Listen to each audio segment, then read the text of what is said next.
I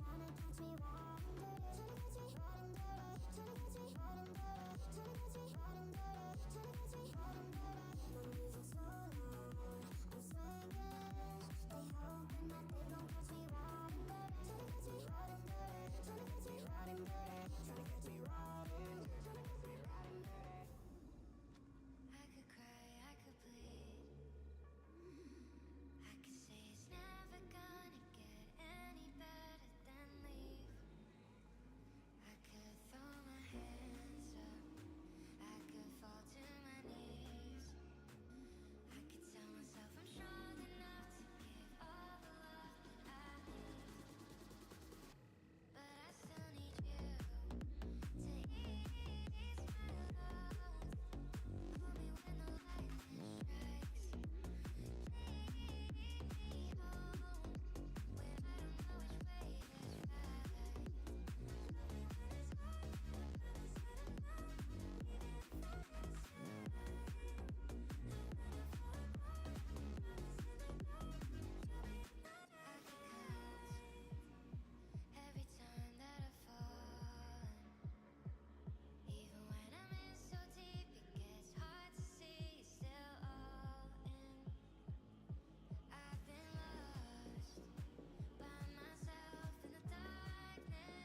Yo, yo, yo, yo, yo, yo, yo.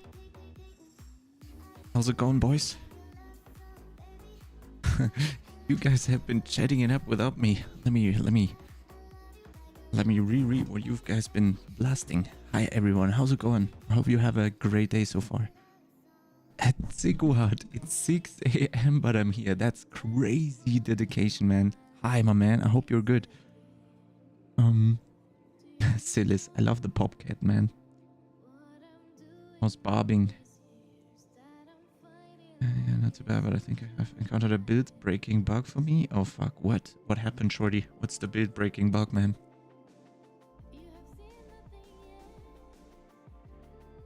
Very tired. Deathblow's not resetting on kill with too much attack speed. What?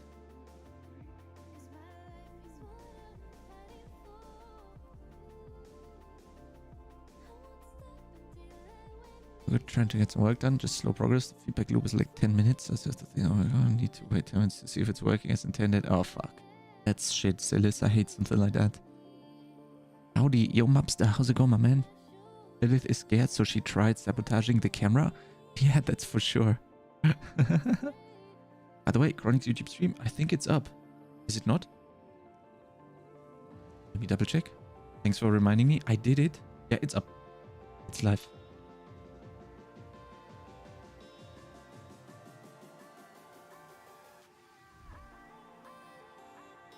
Thanks for reminding me.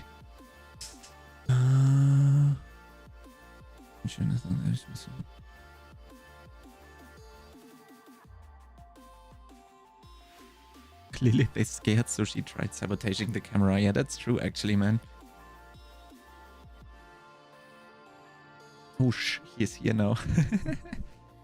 Yet didn't get a notification this time. Oh, but it's on, right? It's there. Yeah. What's guys? By the way, I'm blasting a Sour Patch Kids Extreme. If you like sour sweets, you gotta try that one. Sorry, wait, I'll mute the mic.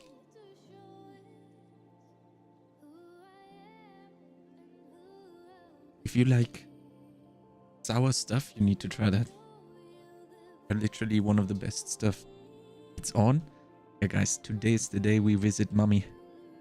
Rainbow party. This is actually how this looks. Look. Sour is the best. ASMR stream. Hi everyone. How's it going? Yeah, I'm a little bit more quiet because my girlfriend is sleeping over there in the room. Basically, I could just close the door. Let me actually close the door. Fuck it. Am I on acid? No, but if you look in here, it's literally looking like the rainbow party we just had.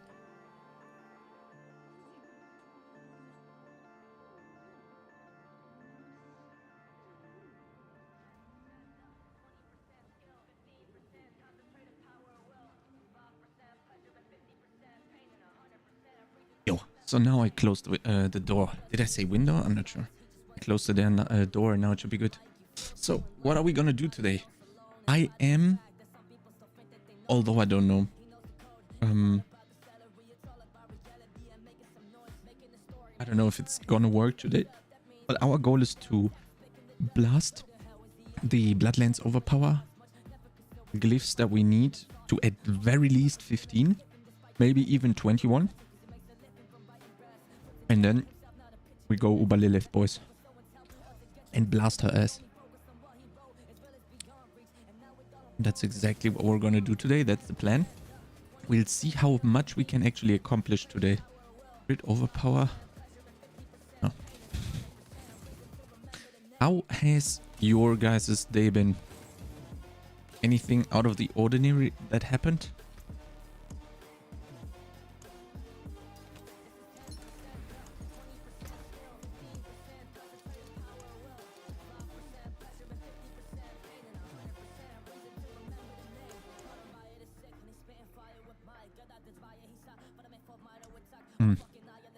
Yeah, I have 14 scrolls of escape left still. I saw Alcora had to make a different character today. so that he can farm scrolls. That's actually crazy. How did I get this lucky then with 14 and I easily used 5 already?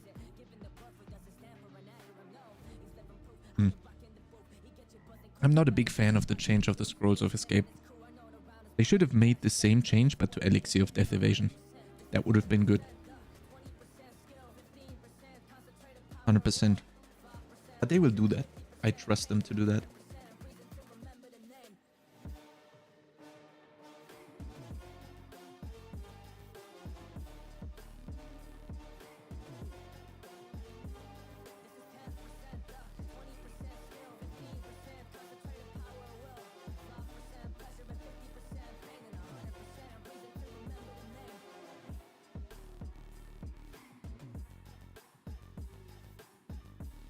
No, same normal stuff for me. Did get level 80. Well, that's something good that happened.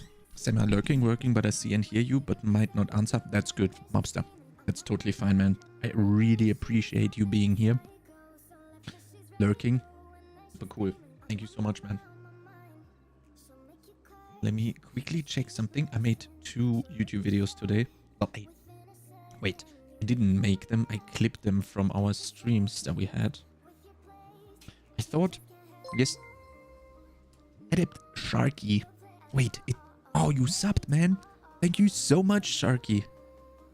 You are crazy. Thank you so much for the primer, man.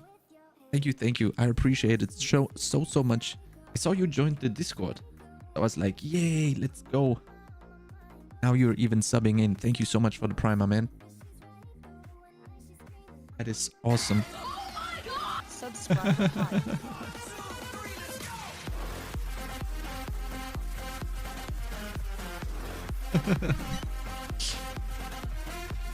Let's go.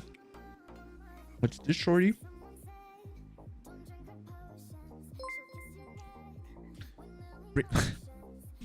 Yo, Path is gifting a tier 1 sub. Path, thank you so much, man. Thank you so much for the sub, for the gift. That's awesome. You guys are crazy. You guys are fucking crushing it. What is going on? We instantly have a fucking hype train going on. Let's go!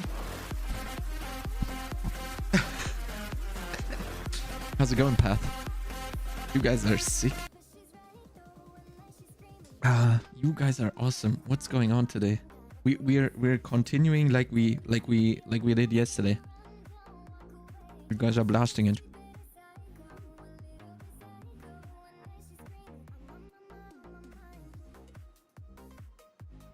Okay, YouTube done. Let me close this so I don't look over there all the time. No pot. Oh yeah, true. I'm hyped for more word games later. We're definitely gonna do that. Every time. You guys also need to remind me. I had a lot of fun doing that yesterday as well.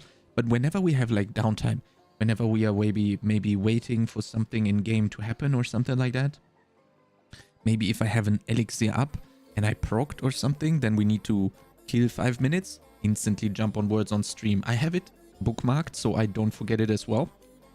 But every time I'm eating on stream, we need to play that game. That was so much fun yesterday, actually. And we had so many people that also liked it. I got messages on Discord like, yo, that was so cool. You need to keep doing that. And I also really liked it. That was very, very cool. One little thing I found out. You remember when I said when I was checking Godslayer Crown, I said, yo, we're not stunning, freezing or immobilizing. I'm a fucking idiot for saying that. I'm a fucking idiot for saying that. I have the Decrepify has a lucky hit chance to stun. And we have so many lucky hits that almost all of the time something is at least stunned, right? But do we get increased damage to them? Okay, to them. Okay. But still, we get another pull. We get Corpse Standards and we get Godslayer Crown. And if you compare the stats, they're very, very alike. So we could definitely swap out the Godslayer Crown for speed farming, right? Let's see if this guy will also spin. Yeah, he's also spinning. And what I also found out is, look at this one, guys. If you think about what we want to do to... Wait, did we already hit the subscriber goal? Wait, what?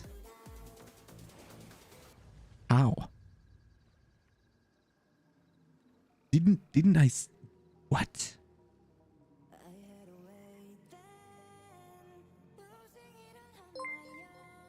Yo, Sigurd, thank you so much for the 100 bits, man. That's awesome. You guys are crushing it. It's crazy. Let me see this. Hype train. Yeah, we had... Wait, what?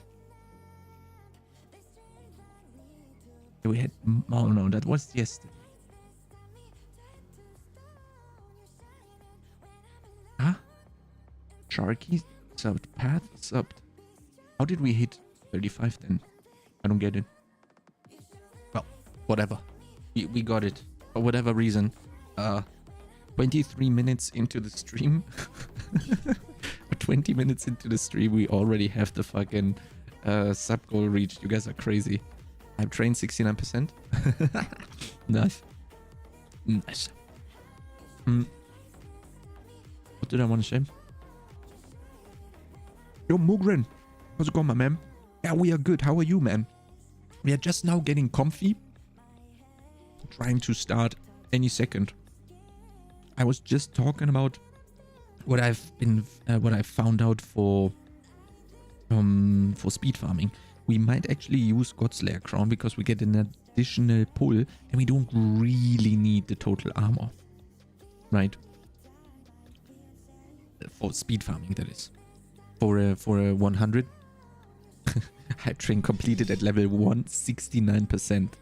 Nice. Perfect.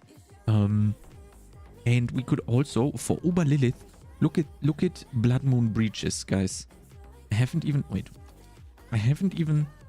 thought about this one yet. But I saw this one and I was always, I don't know why, I was always looking at the lower, at the upper unique effect. So only at your minions have a chance to curse enemies. And I was like, how am I supposed to use that stuff? It's not gonna work. Look what it says down there. Oh wait, my camera's blocking it. Look what it says at the bottom. Enemies affected by at least one of your curses take 70% increased overpower damage from you. Now think about what we're gonna do to Mommy with that thing. Because the stats are okay. We get damage reduction, we get life, ranks of curses, whatever. Rank of amplified damage is actually nice because we deal more damage than whenever we decrepify our Iron Maiden. And then 70% increased overpower damage from us. And we stack that with fucking banished lords. Imagine that. Imagine those fucking crits. Do you overpower a lot? On Bloodlands, I'm gonna be overpowering all of the freaking time. It's gonna be crazy. It's gonna be fucking crazy. Imagine that combo. Imagine we have a curse. We deal 70% increased overpower damage. And then we overpower. And imagine it crits. And then the critical strike that overpowers deals 120% increased damage. All unique spirits soon. Yeah, that's gonna be something. Imagine how crazy that is gonna be. Mommy shaking in her boots. Exactly, that's why she manipulated the camera earlier today.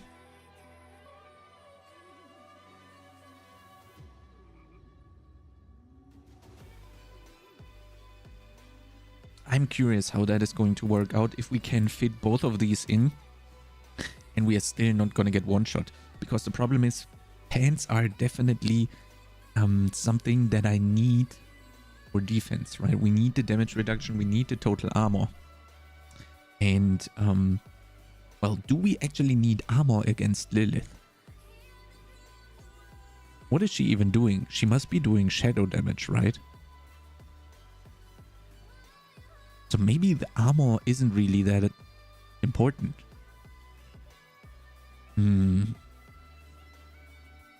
She'll be getting all horned up when she sees Chronics. She's gonna get blasted.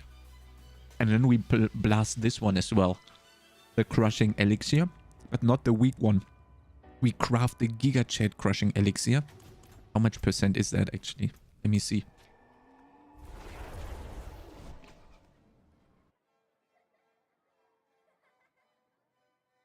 Yeah, you got that yummy, yum, that yummy,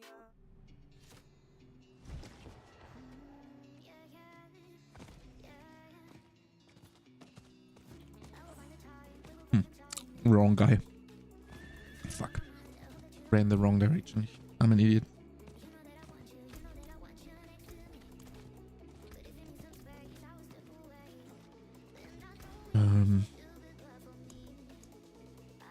Is it this one? No.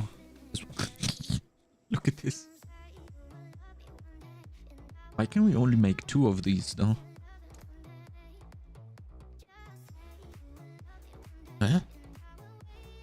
Oh, we only got 20 pale tongues, that's why. Look at this thing. Increase overpower damage by 60%. With all the other stuff that we have been talking about. I am so curious how this is going to work.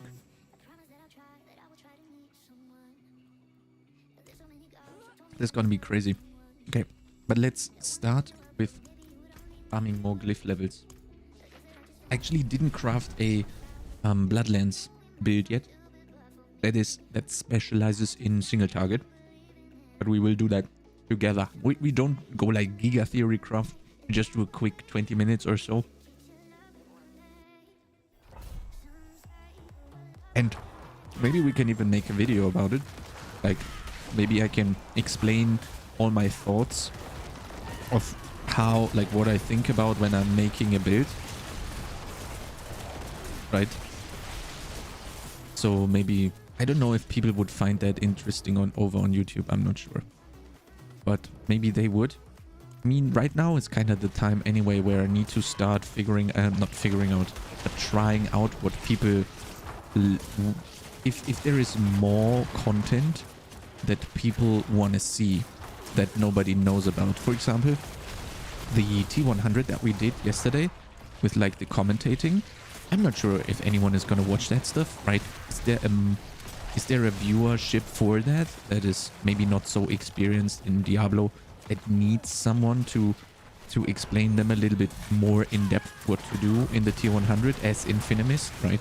It's obviously it's a very, very specific type of build, and it's also a very specific type of video, so it's probably not gonna get that many clicks. But I just want to try out and see if people are interested in how to do a T100 with X build, right? Because that would just increase the amount of videos that I could be doing per season, right? I could take not only could I make every build guide, but I could also do take every build and throw it at a T100, and then people could see how to play it in a T100. And then maybe we could also make we could also kill Uber Lilith with every build, so that people also see how to kill Uber Lilith with a certain build, right? Although I don't know if there is people that would actually watch that stuff. For this, I need to try out. Today, the video that is releasing is the video basically that we did yesterday on stream, where I was talking over the T100 that we did. That one was actually a pretty clean one, to be quite honest, compared to the one that I did the day before that. That one was 10 times more clean.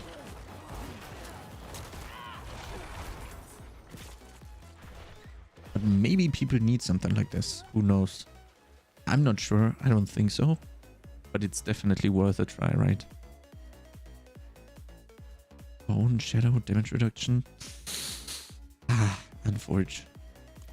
Also, the thing is, maybe I should go into Uber Lilith with my hardcore rogue on Eternal first to check out the damage that she's doing.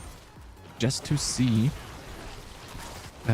how much I need to focus on defensives. Like, do I need disobedience? Don't I need disobedience? Because I'm very limited on scrolls of escape, right? And I've seen a lot of people like very easily kill her now, but still I want to waste as few scrolls of escape as possible on her, right? So maybe the smart thing would be to do it on Eternal, because I do have like on Eternal I easily have more than 100 scrolls of escape, right? Because the drop rate back then was so much better than it is now, right? So I have them all stocked up, and obviously I will have enough scrolls of I will have enough elixir of death evasions, right? So maybe that would actually be the smart play, just to get a feeling for the damage that she's doing, and then see like, yo, okay, I need disobedience, I don't need disobedience, or so that we ideally we go in and one-shot her. Like, not one-shot, but like first try we blast, because we don't have that many scrolls, and I don't wanna use like 14 scrolls and then just not kill her, you know. The damage isn't a problem, but you need to learn the patterns. But it's gonna be fine. Especially on NECRO, it's gonna be fine, actually. I think the extra videos with each build guide could be cool. Yeah, it's Sigurd, that's also what I think, right? They might not be like giga crazy popular, but probably they would help some people, right? Because I think a lot of people actually look up build guides, but the discrepancy in skill level of the people that are looking up build guides is, I think it's crazy. There's very, very good players that just don't want to make a build and just play a build looking up build guides, and I think you also have really new inexperienced players looking up a build guide, right? So maybe for these inexperienced players it would be a good thing to also, on top of the build guide, have a how to clear a tier 100 with that build and how to kill Uber Lilith with that build, right? So I could, instead of making one theory craft build and then the updated build and then being done with the season, I could then also upload the corresponding T100 and explain everything in detail there, and on top of that do the Uber Lilith with that, and then explain everything that they need to know to be able to beat Uber Lilith with that build. Like evading clockwise from the spikes in P1, how to run from blood boils in P2. Yeah, that's I think we can just 3 seconds video, just kill the mobs before they kill you. GG. Yeah, you know, that is enough info. Oh wait, we don't even want to be here. That's enough info for the blasters, right? But there is obviously a lot of people that are watching the guides that are really, really new to Diablo. I don't know the percentage, but there is definitely a lot of people that are new to Diablo watching those build guides, right? Probably the majority.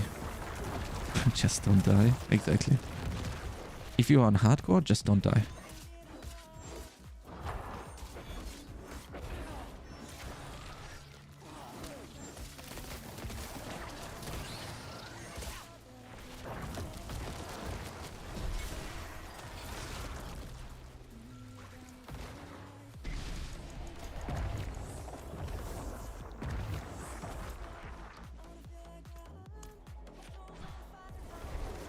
I mean, you already putting time making the build, so why not show taking them through content? Yeah, but that's the thing, right, Sigurd? Yeah, well, you are kind of right. I should just be doing them regardless, right? Because I'm already... Yeah, you are definitely not wrong. You might have a very good point there. Might as well just do it, huh? Even if it gets like... Even if it only helps like 100 people or so, it would still be pretty good, right? Because I was able to help those 100 people. And also maybe someone is like, ah, fuck, I don't get it quite right, you know? Maybe it's not a good build, not like the easiest to play build, and then he can also go, that person can also go back and then have a look. Oh my god, what the fuck is this? Yo, we just found the Bloodlands build, the Bloodlands amulet to kill Mummy with. What?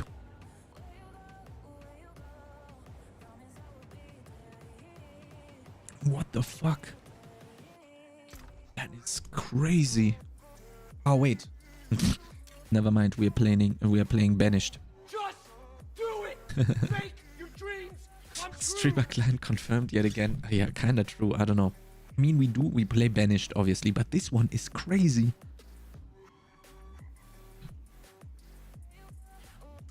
This one is crazy for so many builds. This one is fucking insane. That one is even an upgrade for my bonespear. And what an upgrade.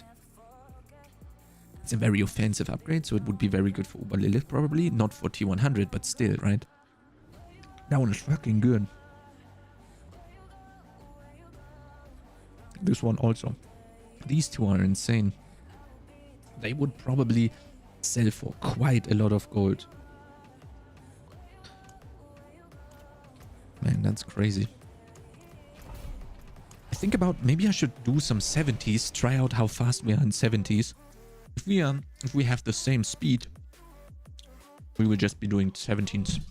70s. But O'Grunts had an idea recently. What could I build and wanted to have your opinion? Is a better Twitch clips album useful where you could tag and categorize clips so you don't have to look through Discord or only see featured clips? Wait. Let me reread that one, Silas. What I could build and wanted to have your opinion. Unrelated to the...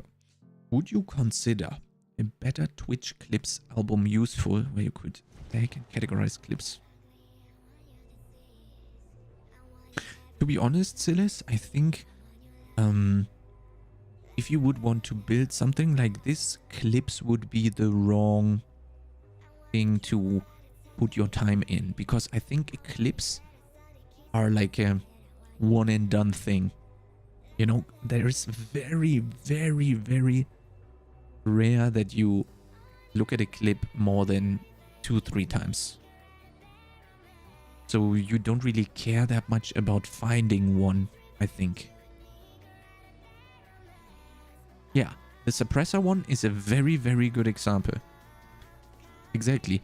But think about all the other clips that we had. Apart from the suppressor, I literally have no clue what we even did. The suppressor one is actually the only one that I remember and that I care about. The other ones are... Right? That's my opinion. But again, I'm a very, very small streamer. Maybe something like this is very good for someone who has a lot of clips done. But I doubt that the usability of clips is at a point where you need to categorize them to find them easier. Because I think there are a one and done thing. You clip something, you look at it 2-3 times, then some other streamers look at it 2-3 times, and then it's into the void and nobody even remembers them a week later, you know.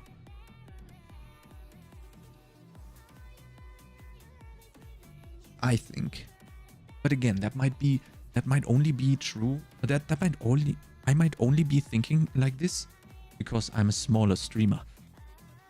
Right? Maybe some bigger streamers would be like, oh my god, yes, I need that. Right? Let me actually take my vitamins. Did you take your vitamins, guys? I have A to Z multivitamin. And then these bad boys with zinc and magnesium. Actually feel quite a lot better when I take these on a regular basis.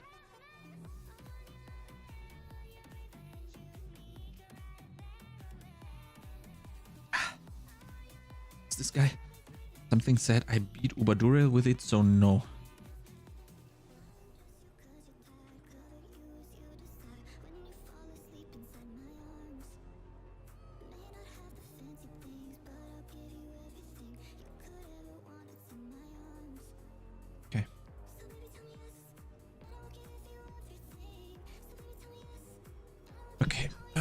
Let's blast this.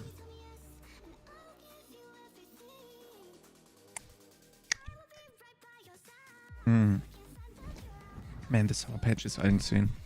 They're so good. If you like sour candy, you need to buy one of those.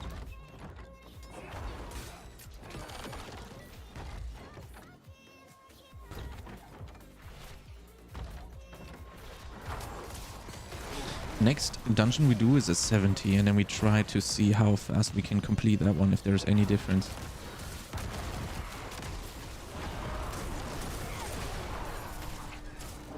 Maybe we need to use the other focus then instead of the lidless.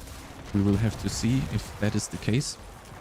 But we try with the lidless first, and then if the lidless doesn't work, we can swap to the focus, and then see how fast the 70 compares to the 60, because we obviously get way more live experience that way. Maybe we are going to be a lot faster. And I'm also going to be ignoring mobs today a little bit more, just to get the glyphs leveled faster, because if you remembered, we wanted to find gloves for the Bloodlands build yesterday, so I was killing a lot of monsters, and we actually found something crazy, if you remember. Not crazy, it's a 3 out of 4, but that's probably way more than enough for the nerfed mummy version, right? Maybe with the Season 1 version it would have probably not been enough, but with the nerfed version maybe it's enough to have like not perfect gear. Especially because overpower with banished lords might actually be giga OP.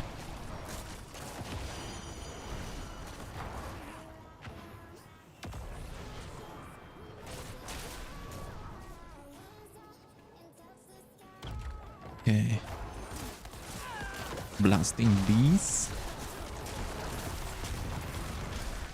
Also need some pale tongues actually, so it's not even that bad killing some of the humanoid monsters.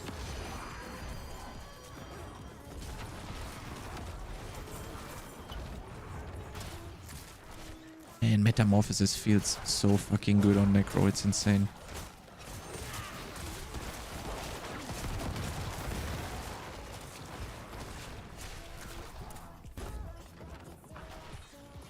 I'm curious what they're going to announce at BlizzCon. They said, if you guys know, the tweet that Asmongold sent with the autocast Necro heart, right?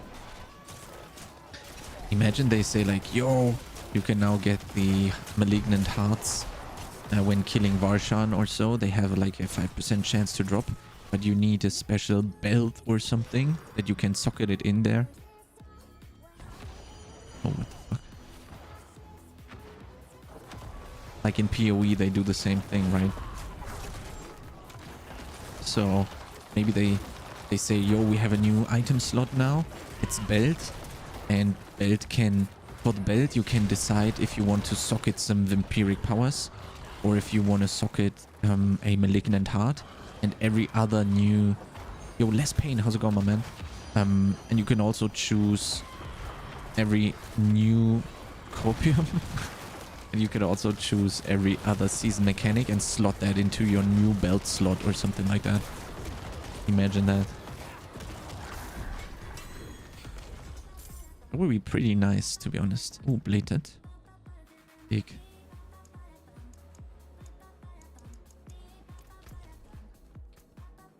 Okay, let's craft a 70 or something and see how that goes.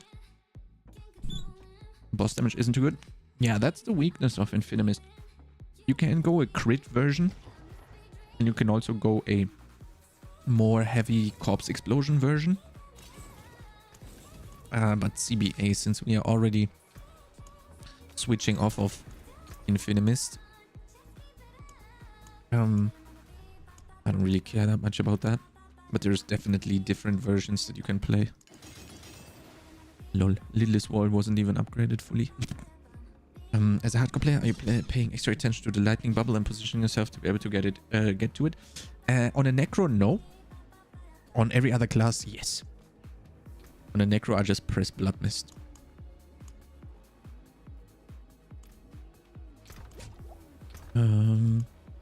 During leveling also, Sigward, I just ignore it and I take the hit because it won't one-shot me. I usually try it out once with... Oh, I didn't have a cheat death potion up, huh? Usually I try it out with the cheat death potion once to get hit by it, to get a feeling of how much damage it's gonna deal. And then I just get hit by it.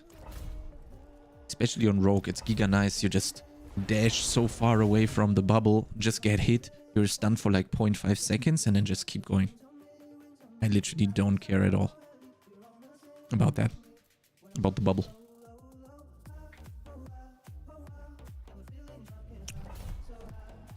Silis, how's the GTA RP going?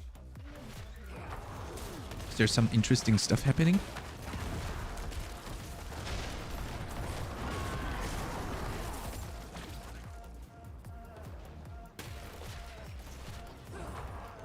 I know there was like a giga GTA RP hype at some point. That was sick. Oh, going great. Some wild stuff. It's kind of impossible to summarize. Oh my god, okay. Like, I heard, I don't know why, but some time ago I heard like rumors that GTA is gonna cost like, what, $100 or so? GTA 6, because the development costs have been so high. Yeah, there are people that are on a GTA server and then they RP on the GTA server and then they have like clan wars and stuff like that, and then they have like all types of shit that you can do in GTA they are doing and are RPing that way. It was actually for a short, no, for a good time, it was actually crazy popular in Germany, in the German streaming scene. So many people were just doing the GTA RP and it was crazy. You know, like doing bank heists or like robbing another clan or like giga crazy clan vendettas and stuff like that, you know. All in a GTA setting and everyone is RPing, and then you also have like clans that you can join, and there's like a, for real, you need to have like a RP character sheet and stuff like that, you know, where you explain what your backstory is of your character and stuff like that. They really went above and beyond in the German community for quite some time for that. And then you obviously had a lot of streamers play on one GTA RP thingy, and then you had like all different metas coming in. Yo, Mefalak, how's it going, my man? I hope you're good.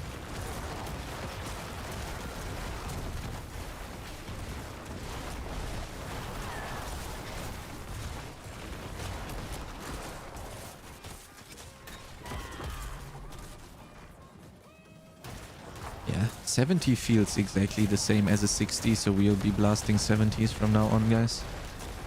Obviously, boss is gonna take a little while, but I should also I should also go a little bit faster. Sometimes I'm not zooming. I'm looking at chat and then I'm getting slower. I need to still be just blasting. I mean, look at this AoE, it's fucking crazy. See, I should have been here like a minute ago, so I'll definitely have to suss that. I don't mind Summit.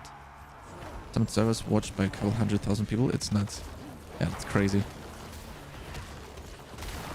Watch was like, there's on peak times, quite something, and lots of different action going on. Yeah, it's crazy.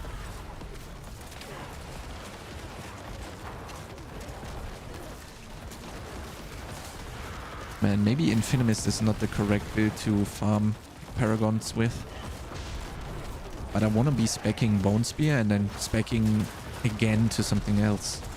The only thing that I would consider rerolling to right now would be Bloodlands. But again, Bloodlands is kind of the opposite of an AoE speed farmer, you know? So we would have the same problem again. But just the other way around.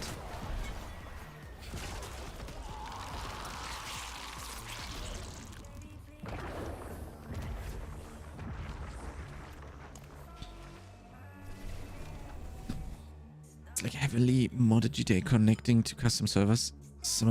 Wait, Summit plays it a lot? Okay, crazy. It's not too small? No, it's definitely not small. And I think it's also a very cool thing to watch if you really invest the time.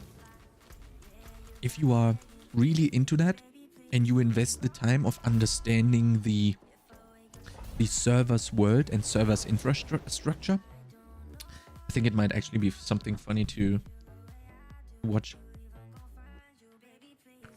If you would roll a different class, which one would it be today?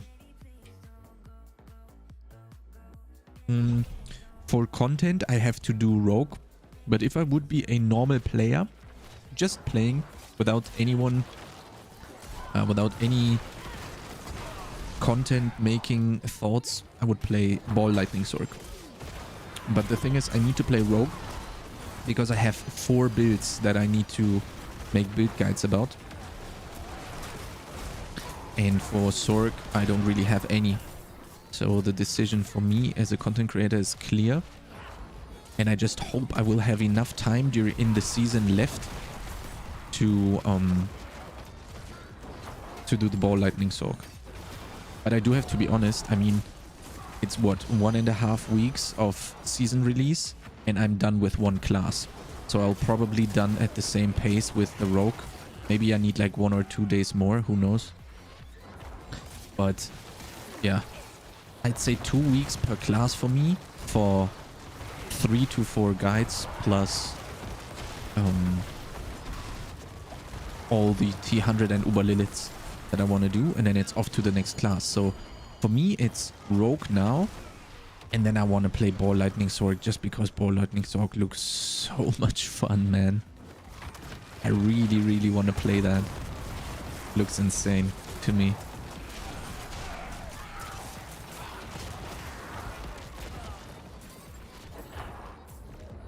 I'm just a little bit sad. Oh fuck, I didn't kill the other guy.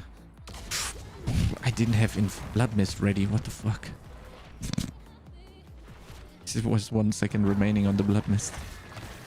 Didn't get 1 shot at least. Yo, Nick Ternos, how's it going, my man? Howdy. There we go.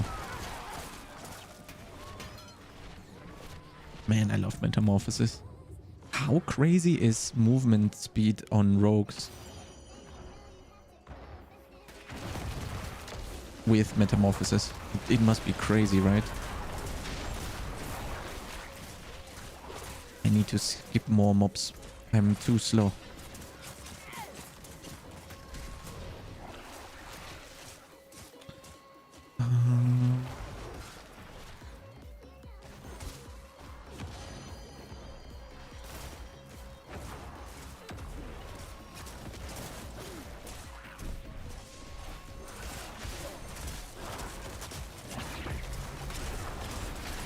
And the AoE. Been crazy. Do we have the movement speed? Yeah, we do have the movement speed amulet. Oh, by the way, guys, have you... that's the thing with INFINIMIST. It feels too slow for me somehow. Yeah, for sure. Bonespear is definitely faster overall. But you will have an easier clear with T100 on INFINIMIST. That's for sure. All the equipment, it's not as fast as playstyle. Yeah, and it's also, you need to think quite a lot of what you press and when you press it, you know.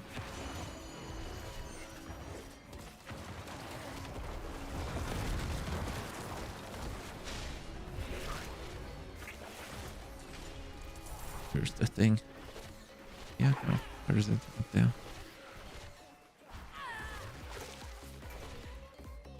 Ideally, I would, like in an ideal world, I would instantly swap to bonespear right now. Level the glyphs for Bloodlands up. We would be probably a lot faster than with INFINIMIST because we kill bosses so much faster with bonespear. But the problem is, I kinda don't want to respec to... I don't want to respec to freaking bonespear right now, and then afterwards again respec to Bloodlands. If we had loadouts, then I would 100% be bonespear right now.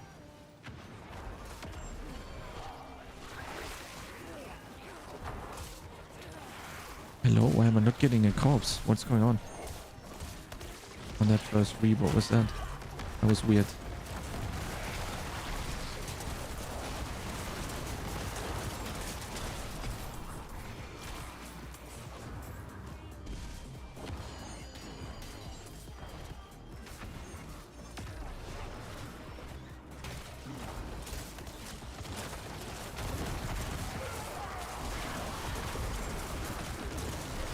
Mm-hmm.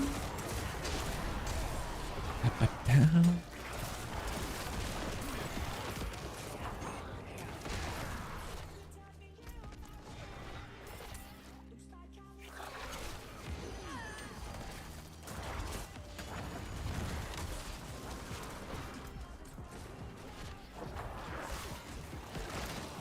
Oh fuck, I exploded the thing. Yeah, that was weird. That one time I didn't get the corpse tendrils. That was... I didn't get the corpse on the first Reap. That was weird. Maybe I got it, but I got it like a little bit behind me because Reap has like a swing arc, right? So maybe sometimes you don't get it at the thing where you want it, right?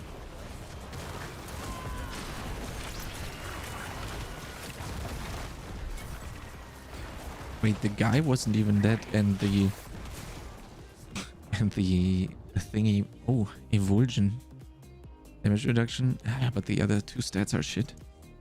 Dominate, almost level 18. Okay, but this is way better. Doing a 70 makes more sense. It's cool to see you enjoying being on Twitch more this season. Yes, it is, but you have to be honest. There is more stuff to do. I also like to be more on Twitch. I really enjoy this. But I cannot come online.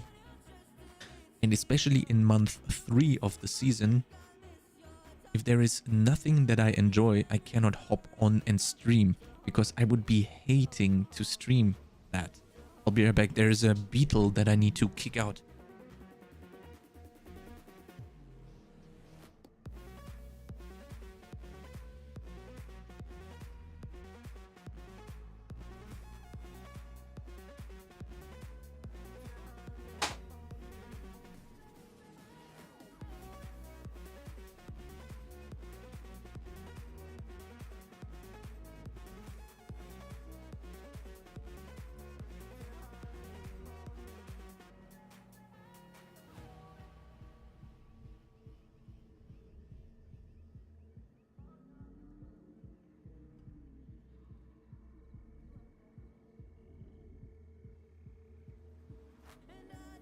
Okay, I got that guy. Kicked it out. It was like a little... I don't know, there is like... I don't even know the word, but there is definitely some stuff that you don't want to have in your home. And if that shit lays eggs, and you're done, so I don't want that. So I wasn't sure if it's something like that. Better kick it out and rather be safe than sorry. Yes, sure, without Season 2 content, there was not much to do in Season 1. Exactly. I could level my characters up, talk to you guys, but who wants to watch leveling, right? Almost nobody wants to watch leveling. Then you can do some builds, and then you need to level again, right? At least now, oh yeah, we had like, yo, at like 1930, we're gonna do Ubadurils with Woody and Alcora, and, you know, we had something to do there. Now... there is a lot more builds that I want to play, right? But Season 3, month 3 of Season 2 is gonna be rough. I do have to be honest. Look, I'm almost running out of stream content right now. NECRO is done. So next up, Rogue. Again, what I said. This is maybe like a 2-week project where we can stream almost every day. Maybe like 4, 5, 6 days a week. And the Rogue is also done. And what do I do next, right? I can go through all of the classes. That makes the most sense, right? And that's probably what I'm gonna be doing. But there's only so much that you can make. Season 2 is way too fast.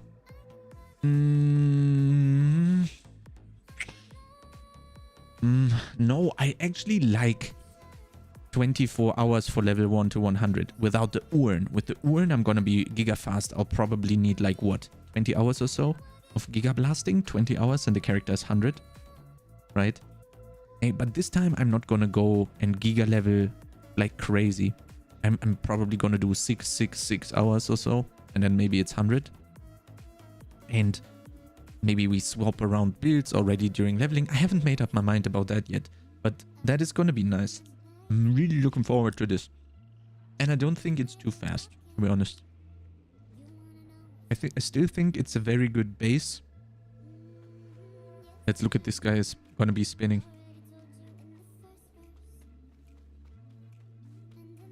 I think it's perfect. I actually got to 100 in a reasonable time. Yes, exactly. And thing is, you kinda want to be level 100 in the gear to in the game to start Uberdural.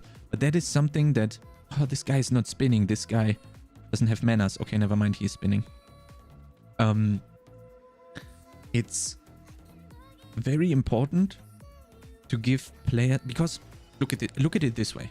We don't have any endgame yet, right? I really don't consider Uberdural endgame. And the only end game at the moment is creating new characters and trying out more builds. And I think currently, since there is no leaderboards, that's a good thing that you can do, because right now they also made leveling so much easier, right? So you can get to the point where you can try out so many different builds way easier now. And I really, really like that. So our current endgame is to play as many characters as possible, as many builds as possible.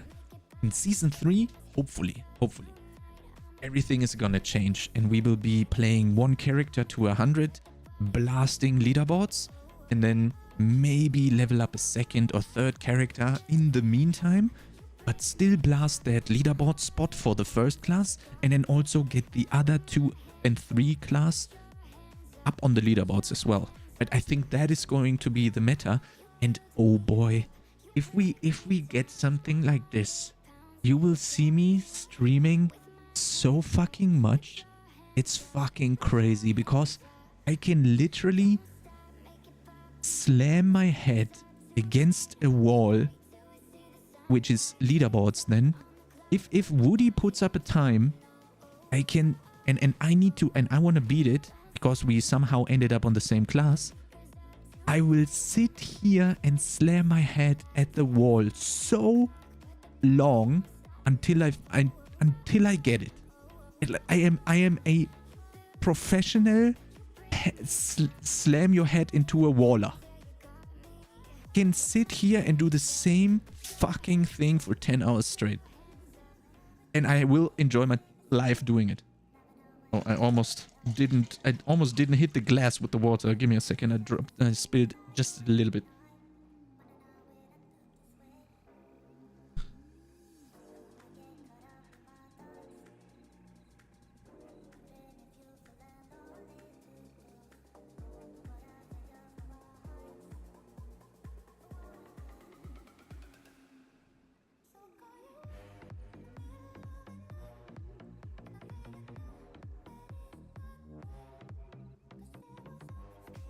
Yeah, it's gonna be.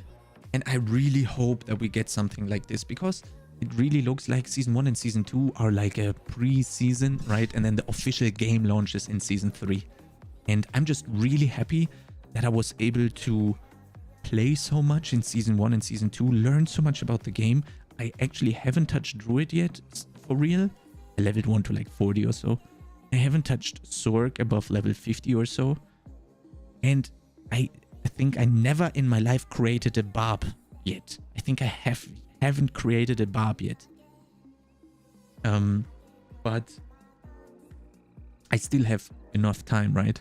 And then in Season 3, I think I just hope that the end game is something that you want to play for the whole fucking day. This is Giga Copium, by the way. This is Giga Copium, by the way. I just hope so much that the leaderboard activity is not completed after a week, like we are like now. Because I'm already done with the season. Right? I'm basically already done with the season. I'm just extending it for me by playing other classes and other builds. I mean, you could also say that that's part of a season. But if you are like a Giga Blaster and only blast one character, for example, then your season is already over. I'm not saying that's me, but I'm just talking in general, right? I just hope that whatever the endgame activity is, keeps you playing for A month. Me. Keep me playing for a month as a Giga Blaster. And then for the other 2 months, I'm also gonna be fine. Let me grind that last little bit of gear on every freaking piece. And then let me destroy that leaderboard activity. But the problem is, the gear is so... The gearing process is so fucking shit without a loot filter that actually finding those upgrades is gonna take ages, and it's gonna be a process that everybody will hate if we don't have a loot filter. Because right now I could obviously improve my character. My bonespear is not perfect, my INFINIMIST is far from perfect. I could easily perfect those characters, but nobody wants to do that without a loot filter. If I could say, yo, show me every helm that is above 847 item power and has total armor, max life, cooldown reduction, and X, right?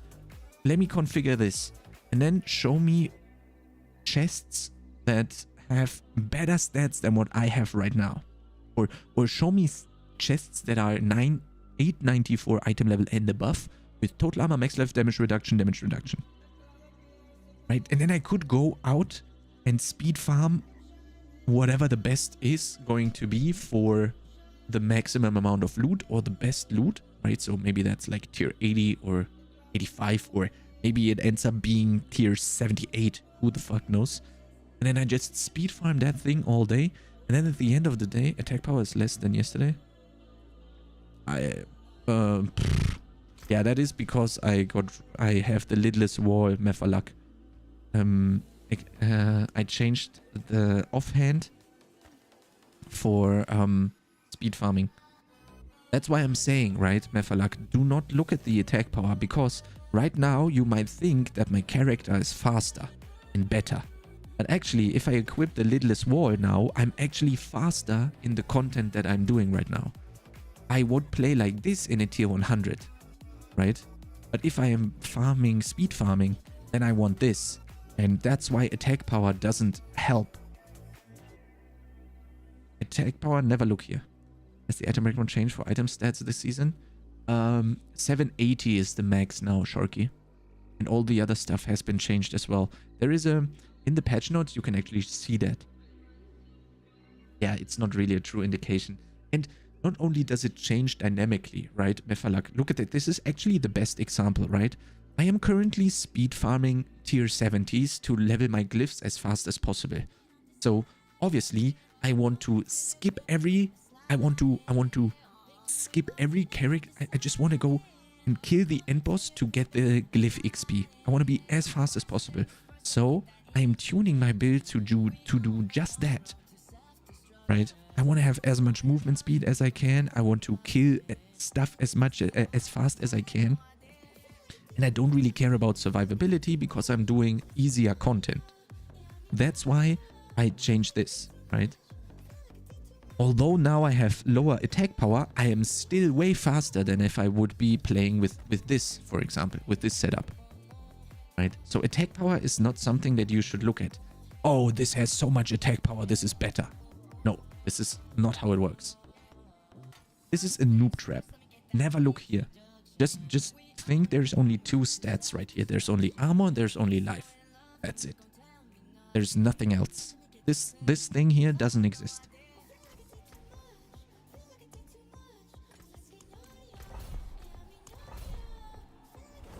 But yeah, I just fucking hope so much that the leaderboard activity is going to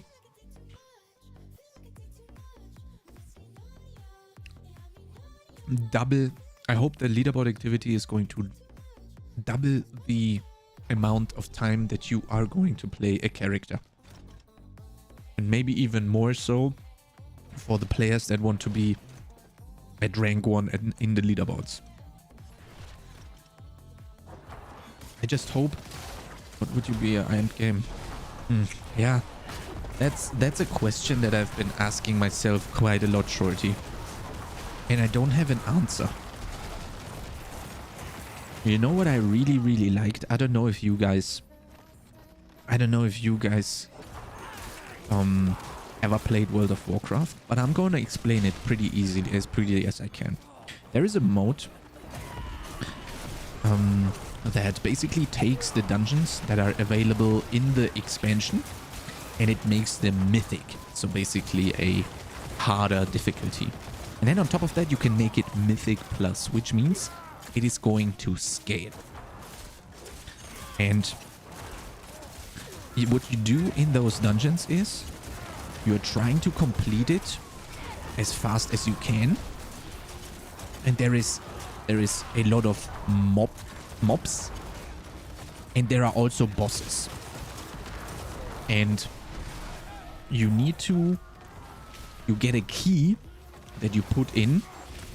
You get a key that you put in. If you manage to defeat the dungeon in the corresponding time, then your key will increase in a level.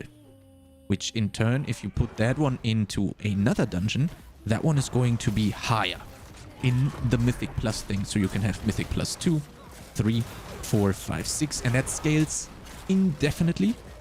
But obviously, you need to beat a dungeon first to increase your key. If you do not beat the dungeon, it decreases in one level. That mechanic is shit. That if you fail, it goes down. That is shit. That is really, really bad. That should not be in Diablo. But we need something. I think, I'm just thinking, what is the most fun competitive thing that I have ever played? And that is M+ Dungeons. So we need something that combines... sure, pricing. The commands, the exclamation mark commands are not working, unfortunately, over on YouTube. So there's two options. You either would have to check out my YouTube channel, since you are on YouTube anyway. Just click on the Chronics, and then you will find the INFINIMIST build. That's the build that I'm playing right now. Or you get over to Twitch, type in exclamation mark build, and then you will be able to instantly see the build, not only the planner, but also a video guide explaining everything. So what's so cool about it is, in the Mythic Plus dungeons, is that you have to think about how do I, like, the monsters in the dungeon are always at the same position and it's always the same monsters and it differs from dungeon to dungeon. Obviously that dungeon looks a little bit like that and that dungeon looks a little bit like this. For example, there is a mob pack here, there is a mob pack here, there is a mob pack here, and then there is a boss here. And you can almost change, do, like, you have an order. You can do the order. You can do the mobs and the bosses, almost all of them, in an order you choose. So what you can do is, not only do you have to be smart, not only do you need the correct gear, and you need to be giga fast, but also on top of that, you need to think about the tactic of how you want to pull, which mob packs do you want to pull together. Is there even an option to pull, like, all packs together and kill them instantly, because that obviously saves you the most time? Or can you even be this crazy, which is going to be insane on hardcore?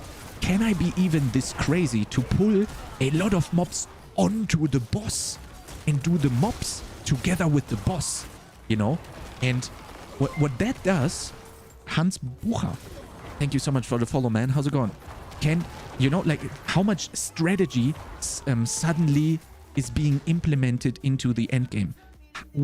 How do I pull all of them together fast to not lose a lot of time? Is it worth it to go over here and pull that pack into the other big pack together? Or am I losing too much time? Can I even take like 2 or 3 mob packs with me and bring them to the boss to save even more time? And then not only do you have to think about all of that stuff, but you also have to min-max everything. Like, how many mobs can I pull to not die? How many mobs can I pull on top of the boss to not die? How many mechanics do I have to dodge at the same time? Is it possible? Can I do it? You know? And it not only you're a Giga Blaster, but you are also strategizing so much.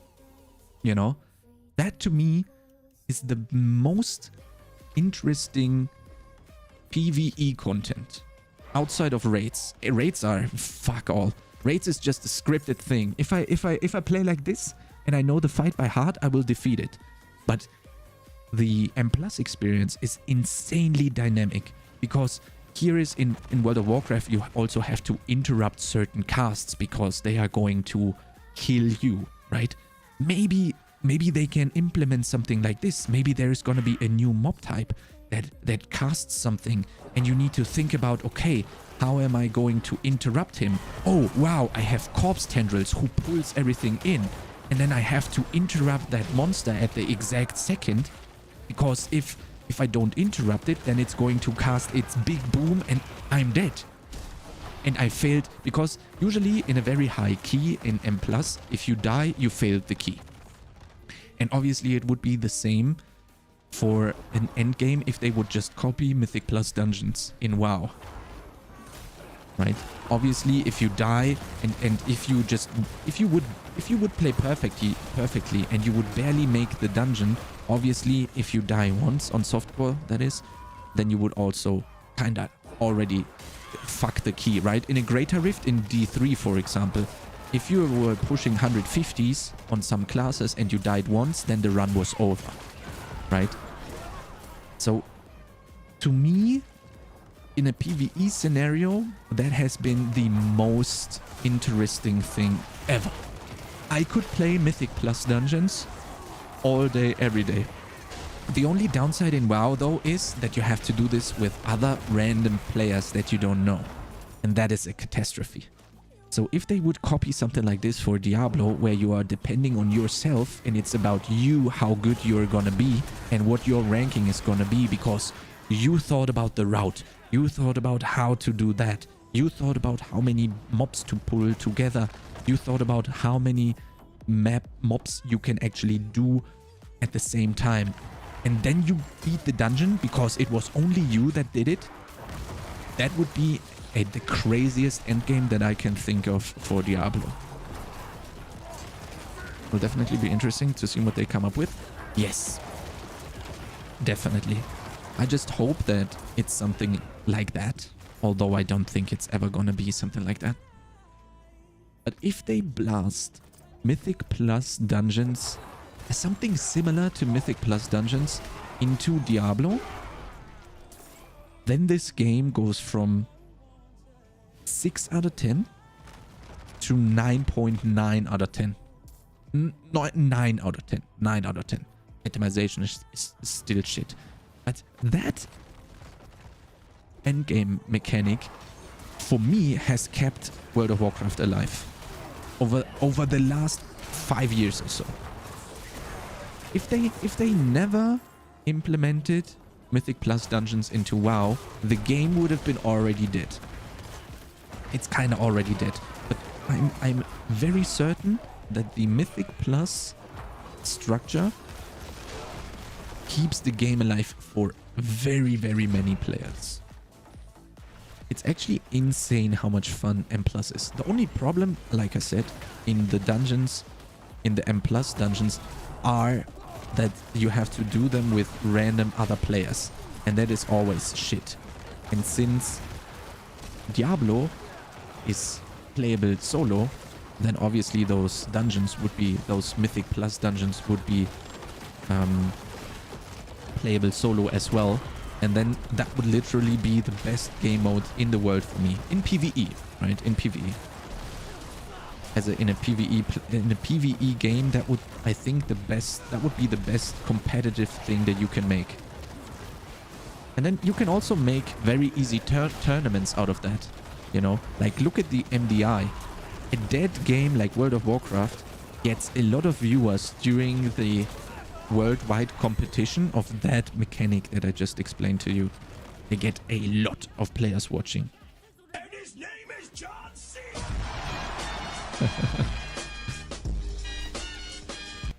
Yeah, and obviously streaming stuff like that, oh my god, that would be fucking crazy.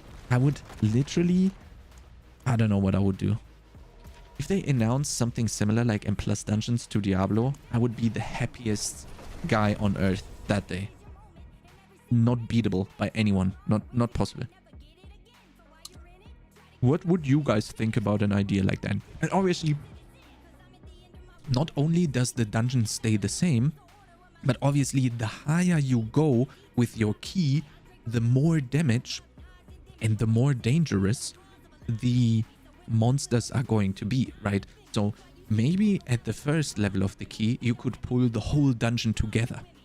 But if at the rank 1 dungeon that you do, like your GR 150 equivalent, you cannot do that because you would instantly die, because the mobs are already like 20 times stronger than they were when you were doing it on level 1. Right? So this is pure hopium that something like that happens, obviously. I doubt that something like that would happen. But if that happens, fuck, man. The game, like, if they would implement that, WoW retail would instantly die and everyone would come over and go to Diablo. All of the Mythic Plus streamers would instantly go to Diablo and play Diablo. Instantly. This would be the craziest game for a certain period of time. 100%. And I don't know why they don't do it. It's like, I have no clue about game design or whatsoever. But I just know if they introduce something like that, that the game will quadruple in player size. 100%. I don't know what the numbers would be at the very first start when they would introduce it and people would understand how cool it is. It would be so fucking crazy. And I don't know why they don't do that. Maybe they do that. Maybe I predicted this. Maybe make it. Can we make a clip? We can't really make a clip. I can make a highlight predicting the end game. Imagine it would be exactly like I just said, like I just told you guys. But most importantly, what would you guys think about something like I just described? How does that sound? Does that sound cool, or is that something that you say, that sounds shit, I don't want that? How's your opinion on that one? Am I like completely off? Or does that sound like something that is fun?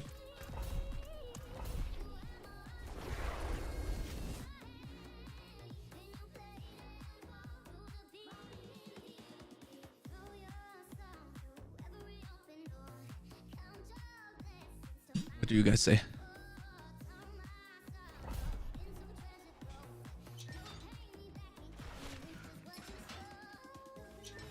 Imagine they say, yo, guys, we watched Chronic's stream and he told us to do that and we done that. So say a huge thank you to Chronic's that WoW and Plus Dungeons exist in Diablo. And then we would be sitting here in 3 months and everyone would be like, oh my god, you are a genius. You're a genius. I don't know the numbers, obviously, but the WoW Mythic Plus, I think, is what the players, what everyone plays the most in World of Warcraft. To be fair, any sort of more annual content would be good for the game, like can farm Uber bosses now, but once you have Uber gear, what do you do? Exactly.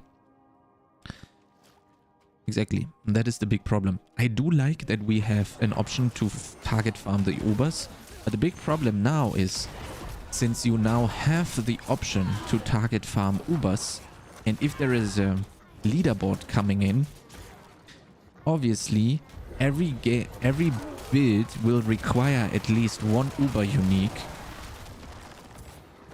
to be able to push for rank 1.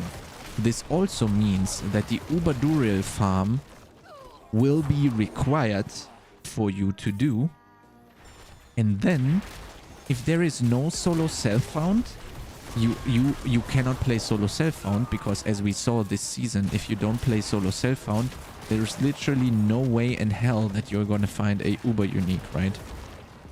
So you would have to also include a solo self-found mode, but then you also have to increase the drop chances on Uber Duriel. You have to ×4 it. Whenever you are playing solo self-found, you have to ×4 the Uber Duriel chance for dropping an Uber unique, because now that we have the option to farm an Uber Unique, everybody needs a Shaco if you want to push the leaderboards, right? Because it's obviously going to be an infinitely or maybe even a finite but very high scaling type of content. And obviously 20% damage, flat damage reduction and 4 ranks to skill is a build is something that every build needs, except Wernado, where you need your Tempest Roar to actually have the build working, right? So on the one hand, the Uber Uniques have been a blessing, but for pushing leaderboards, they are kinda a curse. Because now that they, even if you have a slight chance of having them, which is looking to be 2% at the moment, now that you have the chance to get them, you have to get them if you want to be rank 1. And now, if you are rank 1, now getting rank 1 comes down to if you have a Shaco or not. And now there is luck. And luck is literally one of the worst things that you can have in a competitive environment. Right? Like, what am I gonna do if I am the better player, but some guy found a Shaco and therefore can clear a higher level than me, and I farmed my ass off for the whole season and I was not able to get a Shaco? Imagine I farmed 3 months to get that rank 1, but I was just so giga unlucky. I have every other Uber Unique in the game twice, but I didn't get a Shaco that season, and that's the sole reason why I was not able to get rank 1 this season. Imagine how bad that feels. Also, imagine how that meta that you need a Shaco is going to affect the whole player base. Because if I say what I just said, you need a Shaco to push rank 1, then everybody is gonna say, oh wait, what, you need a Shaco? You need a Shaco to play leaderboards? What? You need a Shaco? And then everybody is like, yeah, I don't have a Shaco. Fuck. Although every content creator said you need a Shaco to push rank 1. Everybody will not notice this. Everybody will be like, what, you need Shaco for pushing leaderboards? Oh, okay, fuck. And then everybody is gonna be like, yeah, I have no Shaco, I cannot push. Which is kind of true if you're pushing very high, but if you're just a normal player and you don't really care about rank 1, then you obviously can play the game without a Shaco. But if you care about being rank 1 and you don't have a Shaco, you are getting fucked by RNGesus. You know, and that is a very bad thing to do. Especially because Ubaduriel is so bad as a solo player. Right? Imagine you would have to farm Shaco as a solo player. Every season. Every 3 months you're sitting there praying your first Ubaduriel is going to somehow give you a Shaco. That's literally the worst feeling that I can imagine in an ARPG. It's the same feeling that the Wernado Druids had during whole of Season 1. Where they were fucked if they didn't get a Tempest Roar. That's the exact same thing. You guys are not... Are you guys just... I mean, I'm giga fine with you guys just listening, but this is definitely an opinion that I need someone to tell me, yo, Chronix, you are wrong here or something. I know that you guys are just listening and I get that fully. Don't feel forced to answer or so, but I'm just... This is literally one of the most things that I'm interested about, what you guys think, because I might be very off here and I don't know that I'm maybe off here, you know. Maybe I'm like giga off. Maybe everyone will say like, yo, I don't even want a leaderboard. Maybe, right, no clue. Ooh, look at this bow. What the fuck is this bow? Block, what the fuck? We do have a rogue crossbow now. Look at this, guys. All stats, core scale, ultimate, damage to close. What the fuck? What the fuck is this? What?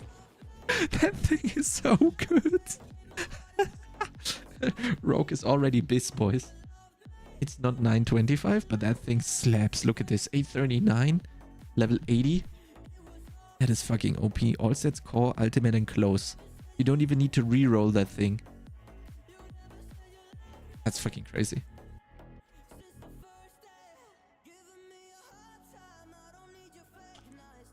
No opinions? Okay. Then I must be right, huh? If I would be saying something that triggers a lot of people, then probably people would respond and say I'm wrong, right? I guess that would happen.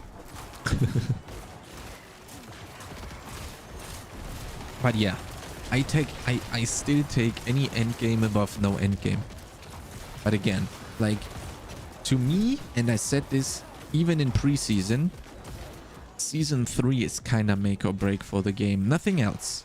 Season 1 wasn't, Season 2 wasn't. For me, Season 3 will make or break the game. Forever scaling dungeons is endgame to me is bad. Eventually it just caps out. I want things to chase like achievement trophies, set it item gear, bring full set gear to hunt down. Fuck Uber gear. I don't like sets. I don't like sets. But we also, I mean, we kinda have sets in the game anyway. We have sets in the game. You're literally just collecting stuff that the devs put in the game for you, and it's literally set items, just without a set item bonus. We are collecting set items already.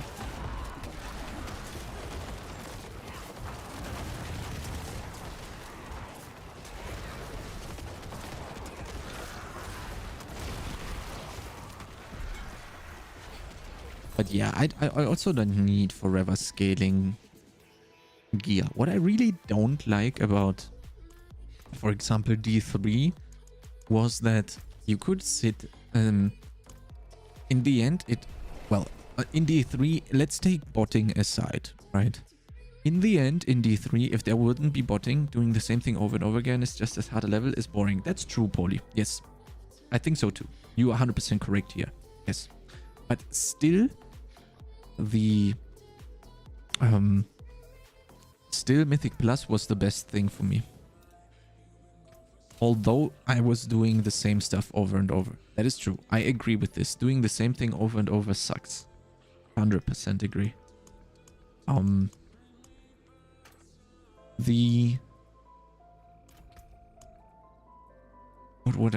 did I want to say? I want to have that tutorial done, but in a new age game, yeah, I don't want that. I want to do I don't want to do Mephisto for 3 years in a row. I don't want to do Mephisto runs the whole day. Or Baal runs, whatever. That to me is no endgame.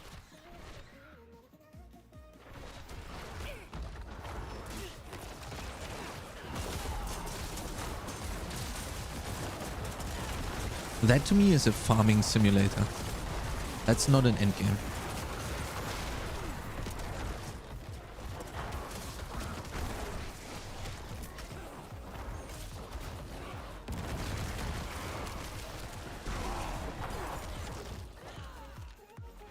And also I just hope that there is gonna be a solo self-found mode, man. There needs to be a solo self-found mode. There needs to be, man. So fucking important.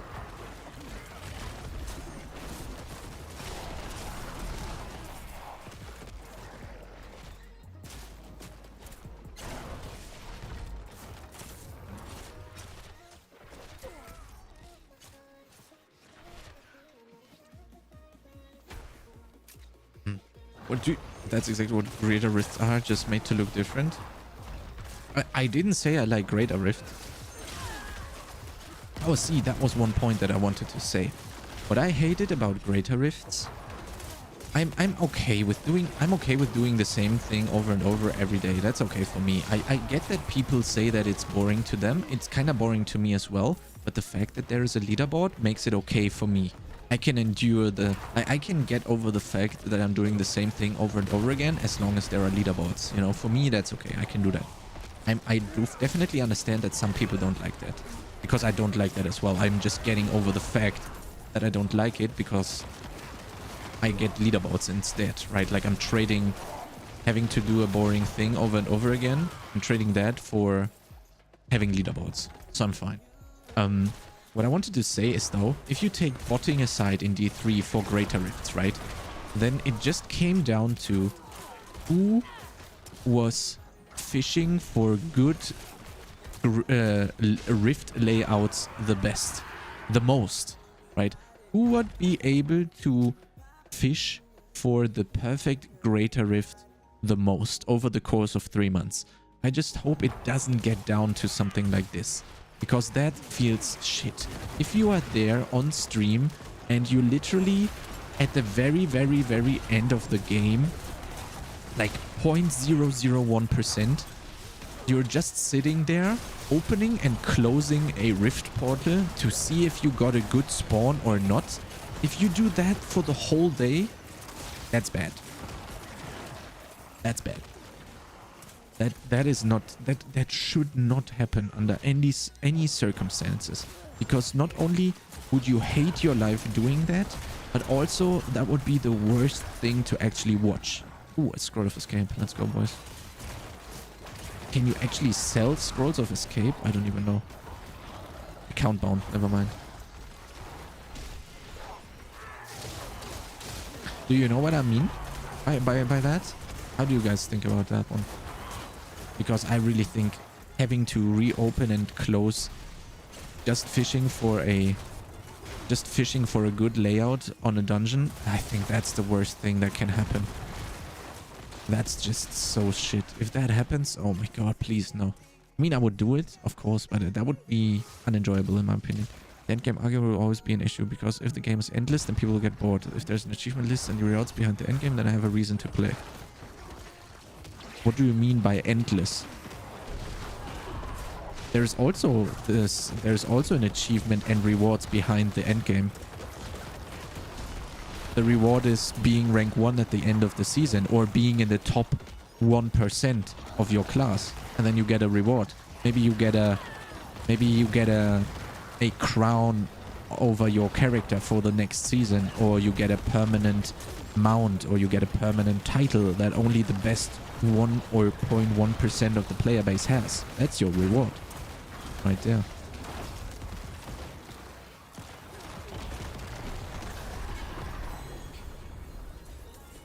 It doesn't, you will always get a reward, obviously, for the endgame activity. They won't just not reward you. It doesn't, the reward has nothing to do with it being endless or not. They reward you for, like, take Greater Rifts. Well, Greater Rifts are not endlessly scaling. Take WoW Mythic Plus dungeons, for example. You can clear up to, like, let's say 32, right? And then the best players in the world clear the 32. But you already get the maximum amount of reward after clearing a 25. You don't even need to go higher than that. Going higher than that is you just being a no-life leaderboard Andy. But you already got the max reward at 25, for example. That's how World of Warcraft does it. Right?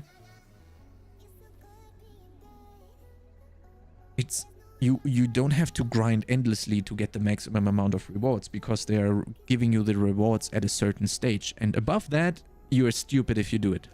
Or obviously people that are interested in being rank 1, they will do it. And maybe the rank 1 gets a special mount or something else. I agree with leaderboard endgame stuff, but I also need to be careful with always the same top players sitting in the top 10 every single week or so, then I would just stop playing. Paulie, there will always be the same top 10 players in the leaderboards. You cannot do anything about it. If there is a leaderboard, Woody is number 1. These are just my opinion from a casual dead gamer. Yes, but do you want to be rank 1? Is that what you aspire towards?